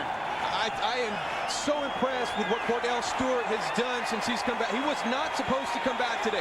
He had a similar scramble for a first down in the third quarter that kept the drive alive when they came out and scored. That one there was even better. And exactly, what bad leg. Chris Brown's extra point. Cordell Stewart counted for 10 touchdowns in less than 3 games. 2 touchdown passes today, then this sparkling 17-yard touchdown run. The Pittsburgh Steelers have scored 14 unanswered points. Our second lead change finds the Steelers on top, 21-17. The ensuing kickoff done inside the 20-yard line. The ex-Steeler running outside. He's chased by Huntley and Poteet, and then whacked out of bounds by Deshaun. So the special teams are fired up. He's out to the 32-yard line. Let's watch it again. And we thought this was a scramble, but watch Roger Duffy and Rich Tilsky. This is a quarterback draw called with a quarterback who's got a sprained right knee and is not supposed to play. You can see Roger Duffy go downfield. Jerome Bettis with a great block on Greg Biekert. Anthony Dorsett with the first missed tackle. Josh Taves, William Thomas, Reagan Upshaw, all missed tackles as Cordell Stewart makes his way into the end zone. Great blocks also by Courtney Hawkins and Faneca, the left guard.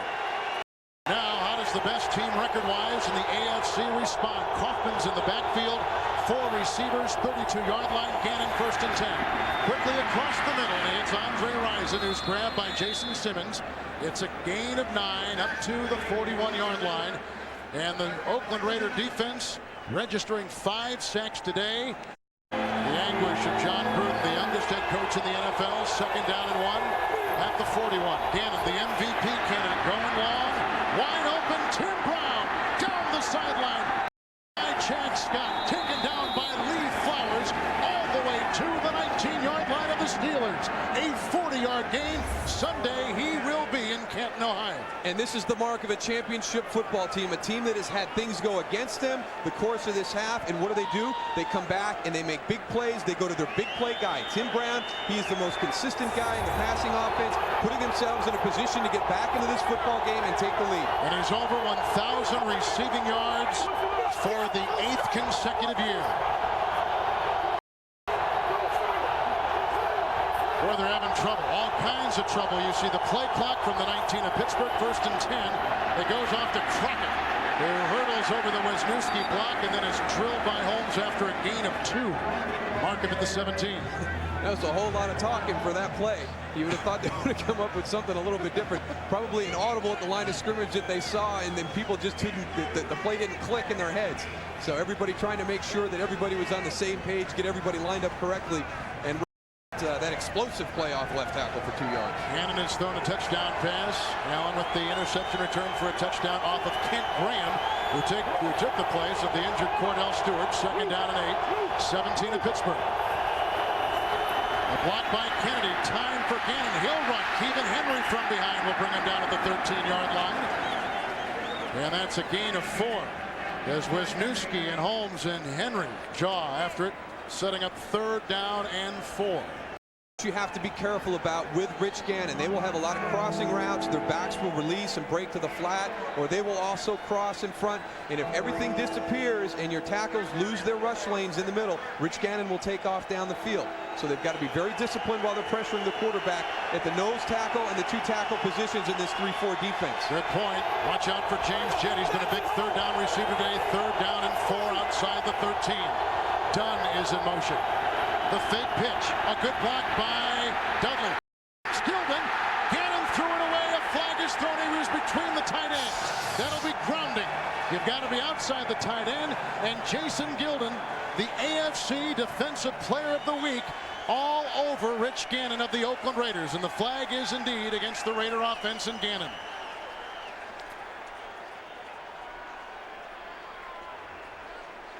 Gilden has been spectacular. And of course, when you think of this defense of Pittsburgh, you think of the great history of linebackers with this team. Especially at the outside linebacker position. Greg Lloyd. Kevin Green. All big sack guys, all big quarterback pressure guys. Now they've got Jason Gilden. All right, they've moved the ball back. Intentional grounding. It's a 10-yard penalty from the previous spot because the spot of the foul was not more than 10 yards. It's also loss of down. It's 4th down. And the most important thing here for the Raiders, it moves it from a 31-yard to 42-yard field goal attempt. And that's the athleticism of Jason Gilden. That was a bootleg pass. There was a little bit of a block there. But to be able to get Rich Gannon down out in space like that. Rich Gannon is a very athletic quarterback. Jason Gilden matched him with ability and got him down to the ground. Adam True with the high snap pulled down by Leckler, and the second field goal today by Sebastian Janikowski. Good there from 42. Earlier today from 40 yards. It's a one-point game in Pittsburgh. Field goals are easy, but I want you to watch Sebastian's feet, and then when he starts to move, then watch his eyes as the high snap comes in. He'll tap his feet a little bit. Now he's watching the ball. But what he's able to do is maintain his rhythm and get through and kick the ball. Earlier in the season, he would have missed that. 7 of his first 13 he missed. And it's Poteet juggling it at the 10. Running up past the 30 and brought down on the play by Johnny Harris, a return of 23 yards. And at the 32. Now this is a familiar situation for the Raiders this year. They've come back to win these games this season. But a situation you don't want to put yourself into. But yeah, it's the Oakland Raiders have shown that they have got the qualities of a football team that can come back and win in these situations. But it will be up to the Pittsburgh Steelers to try and move the ball, get another one of those long drives, take time off the clock, no turnovers, force Oakland to drive the long field. Steelers have one timeout from the 32, 1st and 10. With a Kreider block, there goes Betts. Gets a nice block from Faneca, breaks a tackle from Woodson, runs into Dorsett, and he's run out of bounds. First down. A 12-yard game, and the bus is riding high. He's got 96 yards today. Now, on the other hand, we just saw the good side for the Oakland Raiders. Let's look at the Pittsburgh Steelers. 4 of them in the 4th quarter they've lost. And they have really had a tough stretch. They're a 6-6 football team, but as you can see right there, if they're able to win the games that they are leading in the 4th quarter, they're also a 10-2 football team. So that's why a lot of people felt good about the matchup today against the Oakland Raiders. This situation, though, Oakland can come back. Pittsburgh can't hold the lead. We'll see if any of that the rest of the day. 44-yard line, 1st down and 10. Bettis again, another Kreider block. This time they stuff him. Beaker leads the charge. Elijah Alexander, and a meager gain of 1 is allowed. It'll be a 2nd down and 9. You see other scores. Miami has not won in Buffalo, and it seems like forever. 30-6 is that score right now. And Denver taking care of New Orleans, with St. Louis losing at Carolina. That's a surprise. 2nd down and 9 from the 45. Stewart, a block from Gannon, a pass outside, reeled in by Hines Ward, tackled by Alexander and Allen. It's a gain of 8, and spot him at the 48 of the Raiders. And that has been a real connection throughout the course of this football game today. Cordell Stewart and Hines Ward, just real precision. Short passes. The timing has been excellent between the quarterback and the receiver. You can see Hines Ward off. He snaps around. The ball is delivered on time, and that is one of the big improvements that Cordell Stewart has made. He's making good decisions, and he's getting the ball thrown on time. 3rd down and 1 inside the 48. The 3rd down conversion story. 3rd and short today. The block by Duffy. Here goes Stewart. The pass. And that is caught. 45-yard line. Hines Ward makes the grab and should have the 1st down as they'll spot him at the 44 of the Raiders. Stewart looks nimble out of the pocket. This is a guy who left the game with a bad right knee in the first quarter. He had the huge scramble on the opening drive of the second half, and then he had the quarterback draw for the touchdown, and now they've got him moving the pockets, getting him out on the corner. And you can see again the Oakland Raiders coming in, really pushing the envelope with these hits on the quarterback. They've been flagged 9 times for him. They've got to watch out. They've got to pull off nothing stupid in that situation. First time the Raiders have played here since 1980. First and 10 from the 44. The block by Kreider. Here comes the rush and the pass by Stewart. Incomplete and whistles over the head of tight end Mark Bruner. And again, Stewart has to scrape himself off the turf here in Pittsburgh. That sets up second down and 10. And tonight on 60 Minutes, a police officer who blew his career by blowing the whistle on dishonest cops. Tonight on 60 Minutes, Kevin Harlan, Daryl Moose Johnston from Three Rivers in Pittsburgh, where it's about 32 degrees, not much breeze. Actually a great day for football. Like to see Pittsburgh get back into that quick trap game that they were using earlier in this football game. First half with Dan Kreider and then also Jerome Bettis. Second down 10 for the Raider 44. Changing the play. Quick drop, quick throw. On the knees on the near side, Courtney Hawkins at the 40-yard line. A slow gain of 4 on the play.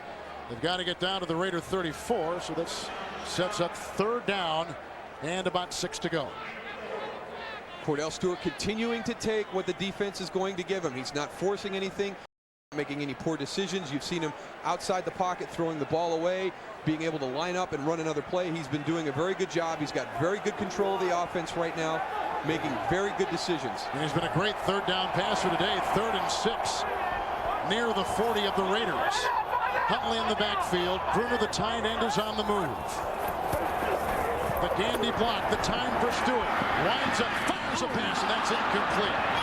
And off the fingertips of his receiver, Courtney Hawkins. So it's incomplete. It's 4th down. What would you do on 4th and 6 with this kind of field position? Oh, definitely punt the football. We saw them earlier execute a punt with Deshae Townsend knocking the ball back in play, getting it down at the 2-yard line. Make Oakland drive the length of the field. Don't go for it in 4th down here and give them a short field. They have a very explosive offense. Punt the ball down and make them drive a long way for any type of points. So you don't expect a fake? I do not expect a fake. And Cowher has had a lot of those up his sleeves over the years. Josh Miller will punt. You see Gordon at the top of your screen. And Miller will try to pooch it.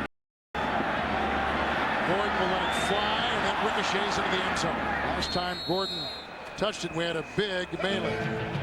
40-yard punt by Miller, who has a little conversation with Reagan Upshaw, and we've got a timeout.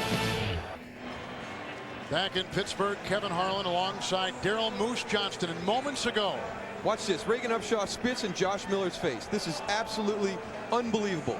You'll see right here, the referee is standing. You saw the spit right in his face. There is absolutely no place in this game for like that. Reagan Upshaw should be fined. He should be suspended. It's a disrespect to the player, and it's a disrespect to the people who've played the game before and the game itself. Reminds you that Bill Romanowski, J.J. Stokes incident. First down and 10 from the 20. Ball batted down nicely by Deshae Townsend. Leaping in front of Brown. It'll be second down and 10. And this is a defensive lineman with a punter. What has he got to prove to him? I mean, that's idiotic, Reagan Upshaw. Romanowski and J.J. Stokes had the same thing happen a couple years ago, and if I'm not mistaken, Romanowski was... Reagan Upshaw should be fined. He should be fined as much as he possibly can. He should be suspended for a game. There's absolutely no place in the game of football for actions like that. Kaufman is in the game. Second down and 10 from the Raider 20. The pitch out to Kaufman. A lead block by Sims. A good block by Dunley. And he's driven down by Brent Alexander after a gain of 5. And he's near the 25-yard line. Clock continues to tick. Pittsburgh with 1 timeout. Oakland with 3. Napoleon, a guy we thought we'd see a little bit more of today. He tweaked his ham a little bit late in the practice week last week. Talked to him before the game today in the field. Said he felt good. John Gruden says he's great on carpet. And when you saw what Fred Taylor did to the Steelers defense running the cutback, which is Napoleon's strength, I was really surprised not to see him involved more in the running game today. Randy Jordan is in now. Kaufman, by the way, 4 carries, 5 yards from the 25, 3rd and 5. Brown is on the move. The block by Kenny, the time for Gannon, the throw across the middle, and it's received at about the 32. It's a down. Tim Brown makes the ground. A 7-yard gain on 3rd down and 5, and the Raiders operating with 3 timeouts and trailing by a point. And the guy that you got to stop in those situations is Tim Brown. Rich Gannon is going to find him. He's been the go-to guy in those situations throughout the day. Earlier today, it was James Jett. He was the guy that was able to get open. He was the guy that Rich Gannon was finding. But lately, it has been Tim Brown, and the Steelers have to adjust defensively and take care of that situation. 6 catches today, by the way, for Brown. 1st and 10, play action by Gannon from his 32. Pumping, Von Oelhoffen is hot on his heels, as is Gilden. And he runs out of bounds, a scamper of 7 yards for Rich Gannon. I asked you before, I'll ask you again. Is he the MVP of the NFL? He's got to be one of the guys you consider. And you look at him right there. He's talking to Tyrone Wheatley. He knows that he made a mistake. He makes sure everybody knows what they're doing. And the one thing that drives Rich Gannon crazy is when people do not know what to do on the football field. He expects everybody to approach the mental football game he does. And it drives him crazy when guys can't line up or they don't know what to do on a play. 2nd down and 3 from the 39. The fake to Wheatley, who offers a block. Great time. Look at the block by Kennedy, number 72. And the pass wide open is the tight end Dudley to the 41 of Pittsburgh. Alexander and Gilden the tackles. A big gain of 21 yards from Rich Gannon to his angular tight end, Ricky Dudley. And you're not going to be able to cover somebody that long. And what Bill Cowher wanted the guys was have a controlled pass rush, not allow Rich Gannon to find running lanes, and if he did throw the ball, he felt they could bat some down. But what that does is it puts tremendous amount of pressure on your defensive secondary, because now they have got to stay on their man. Ricky Dudley able to find an opening. Rich Gannon will find you if you can get open. 41-yard line of Pittsburgh, 1st and 10. James Jett on the move. They fake the end around. They give it off to the slippery Kaufman, slithering his way down to the 30-yard line and a gain of 11. Jason Gilden, another 1st down for the Raiders, moving it well with 3 timeouts in their pocket. And here's the changeup that Oakland can present to you as a defense. They've got Tyrone Wheatley, who's a power runner between the tackles, and now they've got Napoleon Kaufman, the quick little scat back. Look at him explode through the hole. A tremendous amount of quickness, a big change of pace from the style that Tyrone Wheatley runs with. He has the #1 average in the NFL, by the way, coming into today, over 5.5 yards per carry. It's a 1st down at the 30 of Pittsburgh. Gannon looking blocked by Mo Collins. Here comes a scrambling Gannon. Look at the time. Look at the blocking by Wisniewski. The chase by Kendrick Clancy and out of bounds. That was a coverage play if ever I've seen one. A gain of 4 for the 34-year-old quarterback, Rich Gannon. And they spot the ball at about the 26, and a police officer who blew his career. The Raiders took over at their own 20 with 7:47 left.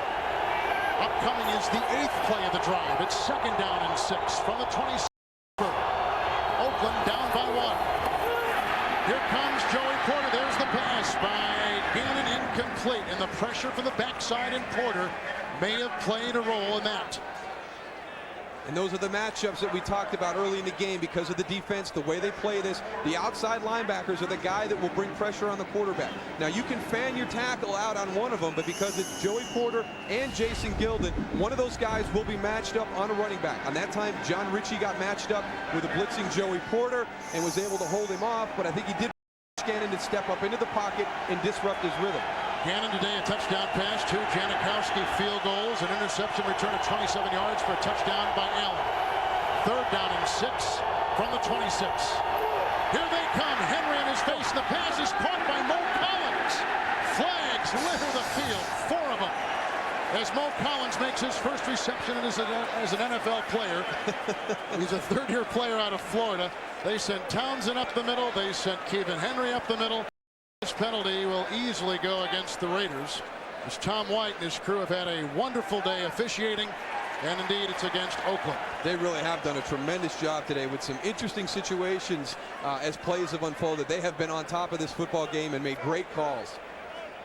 Janikowski has kicked 2 field goals already today from 40 and 42 yards. So let's get the feel of what is going to transpire here on the call. Let's go down to Tom White. Touch, number 79. That penalty is declined. They'll take the result of the play, which is an incomplete pass. 4th down. Okay, now it's 4th down. You see the position. They're going to try for 3. And here's the play again. And Napoleon Kaufman runs into Mo Collins, and as he leaves to go out to the other side, Rich Gannon throws it to the area, so Mo just grabs a hold of it and turns upfield. All right, 4:06 to play. Janikowski's been perfect this afternoon. This will be a 44-yard try. Remember, the last snap by Adam True is high and brought down by Leckler. A rookie holder, a rookie kicker, and this will be for the lead. The True snap, and the kick is up, and it is no good. He's kicked 2 game-winning field goals this season as the rookie Sebastian Janikowski. But he misses there. Gruden sends his defense back out onto the field, and 3:59 remaining. Well, the snap and the hold, much better this time, actually perfect. Last time they were able to convert this with a very poor mechanic in the snap and the hold, but he just pushes it a little bit outside to the left. Raiders first place in the AFC West. Best record in the AFC, and tied for the best record with the Minnesota Vikings. And now Pittsburgh will take over on the miss from the 34, 1st and 10. And it's Bettis with a Kreider block. And a Rich Tilsky block. And he's out to the 36-yard line and brought down by Josh Tames. Pittsburgh operating with the timeout. Oakland has all 3. The Steelers, a loss today to Oakland, probably knocking them out of the playoffs. But a win will ensure nothing. For the Raiders, if they win, and losses or ties by both and the Colts, they get a playoff berth. Well, they want home field. They want to win out. Bettis 100 yards on the ground. It's 2nd down and 7 from the 37. Hines Ward is on the move. The hand to Bettis. Oh, and a wonderful block thrown on the play, and there he goes. Chased by Allen. Run out of bounds by Dorsett. And a sit on the bench is what he deserves after his day today. A 22-yard gallop by Jerome Bettis. Mark him out at the 41-yard line of the Oakland Raiders.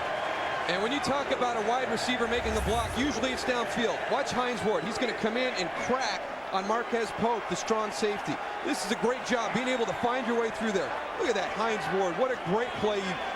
Unbelievable, because most of the time those will be downfield. They'll be getting somebody's way, deflecting somebody, but actually motion in and come down and crack. What a great job. His coach, Bill Cowher, says he's the best blocking wide receiver in the NFL.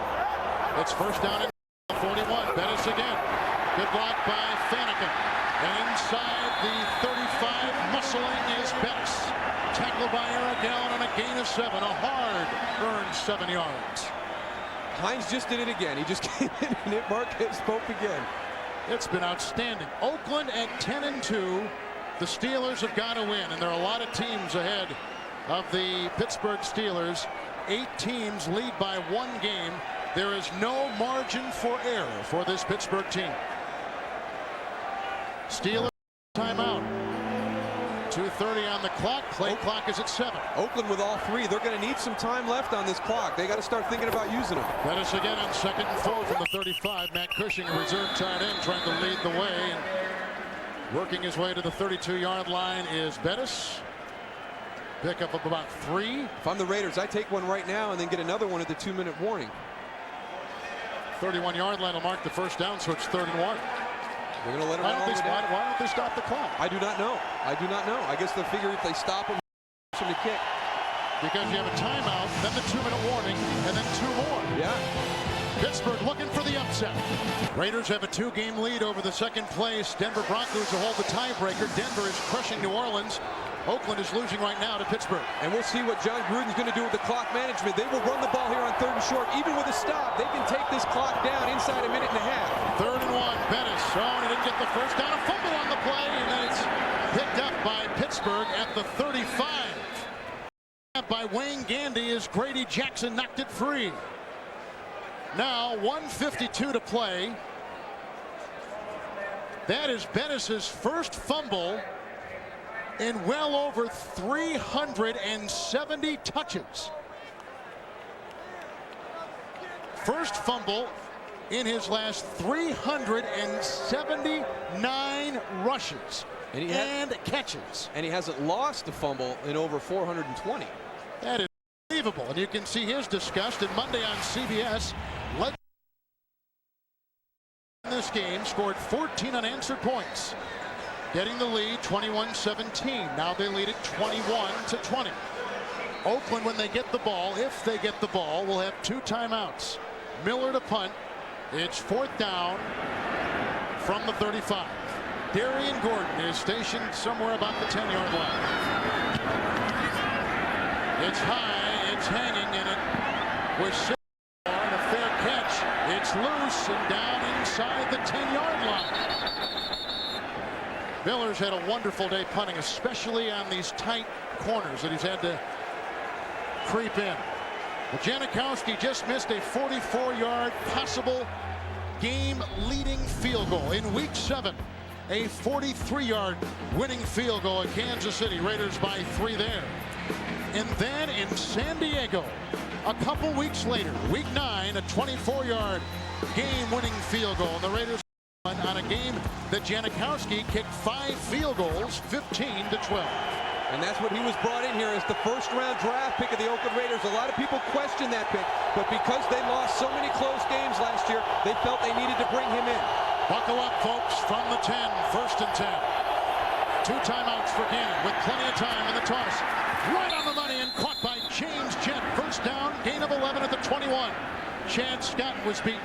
Clock continues to tick at 1:25. It's 1st and 10, 21-yard line. The block by both Collins and Wisniewski, and wisely Gannon throws it away. That was a coverage play. It'll be 2nd down and 10. The pass whistling over the head of Andre Rison. And Rich Gannon, a great guy to have in this position, because we've seen all afternoon how composed he is in the pocket. He makes great decisions. He will run if he has to, even in this situation, because when he runs, he is able to move the ball down. He doesn't scramble for 3, 4, 5 yards. When Rich Gannon runs, it's because there is a huge gash in the defense.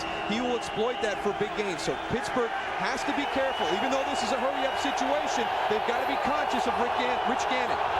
Jordan in the backfield with Richie's 2nd down and 10 from the 21. Jordan with the chip block, and Gannon with the sidearm pass caught by Andre Rison. It's loose. It may be a fumble at the 32. They mark him down at the 35. They mark him down at the 35. The play stands as a 14-yard option. Chad Scott drilled him. The clock is at 57 seconds and stopped.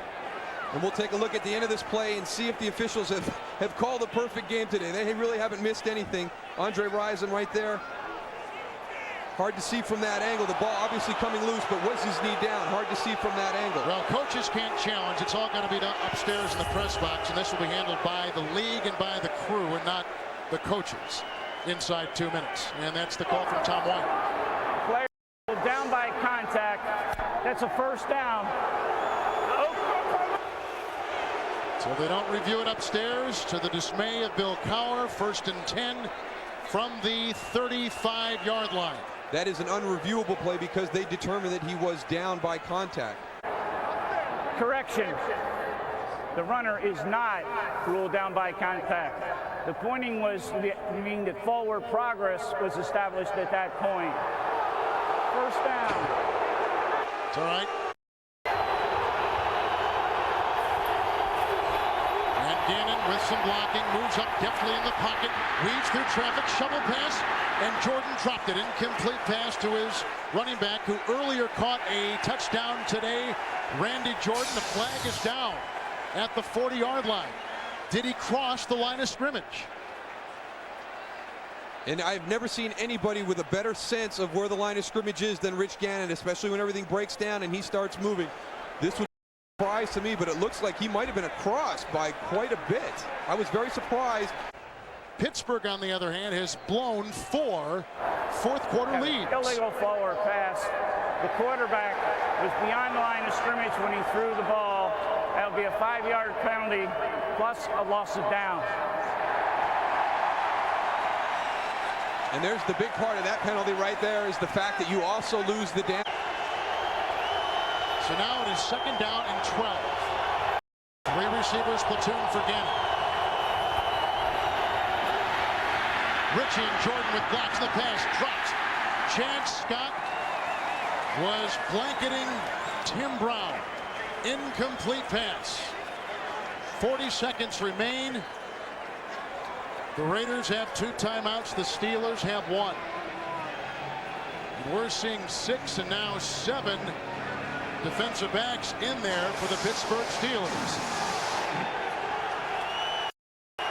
Pittsburgh trying for the upset. It's 3rd and 12. With the Raiders with the best record in the AFC at the 33. The block by Kennedy. Great time for Gannon. Shuffling up. Being chased. Gets away from Smith. And doused at the 43-yard line by Joey Porter. They mark him at the 43. Shy of the first down by 2. It's a gain of 10 or 11 yards depending on the slot. Allows him to run the football for the first down and get out of bounds. Denver down in New Orleans, so this game has huge ramifications for Oakland with a 2-game lead on the Broncos, but the Broncos have beaten Oakland twice this year. 4th and a long one from the 43. Gannon, first down pass caught by Tim Brown near midfield, a gain of 7 yards and tackled by Chad Scott at the 50. Clock continues to tick. Oakland with the timeout, and he just spikes the ball, so it'll be 2nd down and 10 at the 50 with 19 seconds remaining. Sebastian Janikowski's longest field goal this year, 54 yards. By the way, that is the longest in the AFC this season. And he was kicking on the field today pre-game from 54 to 55 yards. It was going the other way. I don't know what the wind conditions are right now, but he was making 55-yard field goals. That would put him needing to get to the 38-yard line. 1st and 10 from midfield. 2nd down and 10. And here's the pass outside. Caught by running back Randy Jordan. Wisely scampers out of bounds. Scott shoved him shy of the first down at the Steeler 40. So now it'll be 3rd down and a couple to go. And the timeout allows Rich Gannon to take a look at the middle of the football field. Inside the 42. 3rd and a long one in Pittsburgh territory. 2 receivers for Gannon. With time, good block by Jordan. Holding off Towns in the pass, batted down by Kimo Van Olhoffen at the 40. 7 seconds remain.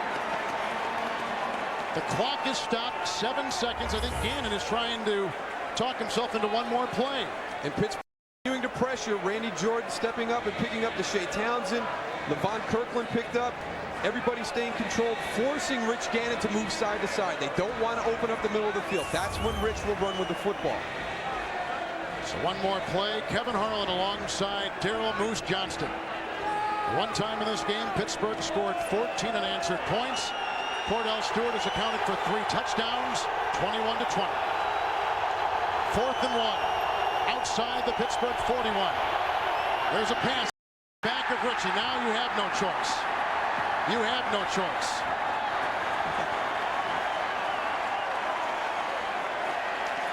So on 4th down, that's it.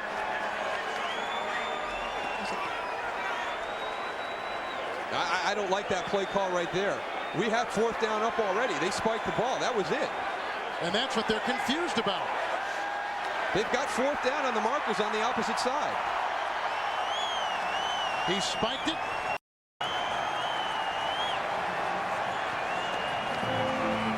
That was 4th down, as we call it.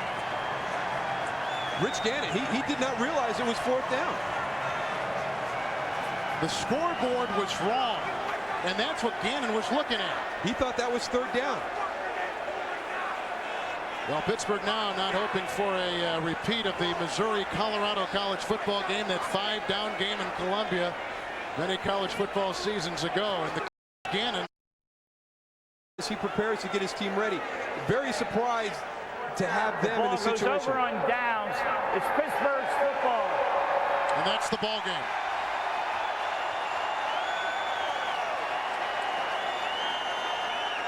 Bill Cowher there, by the way, was pointing at current Steeler owner Dan Rooney. One game separates the Oakland Raiders and the Denver Broncos in the AFC West. This game belongs to Pittsburgh, orchestrated by Cordell Stewart. A miraculous turn in the 2nd half after being knocked out, and we were told not returning for the rest of the game. 3 touchdowns by Stewart. For Daryl Johnston, Kevin Harlan saying so long from 3.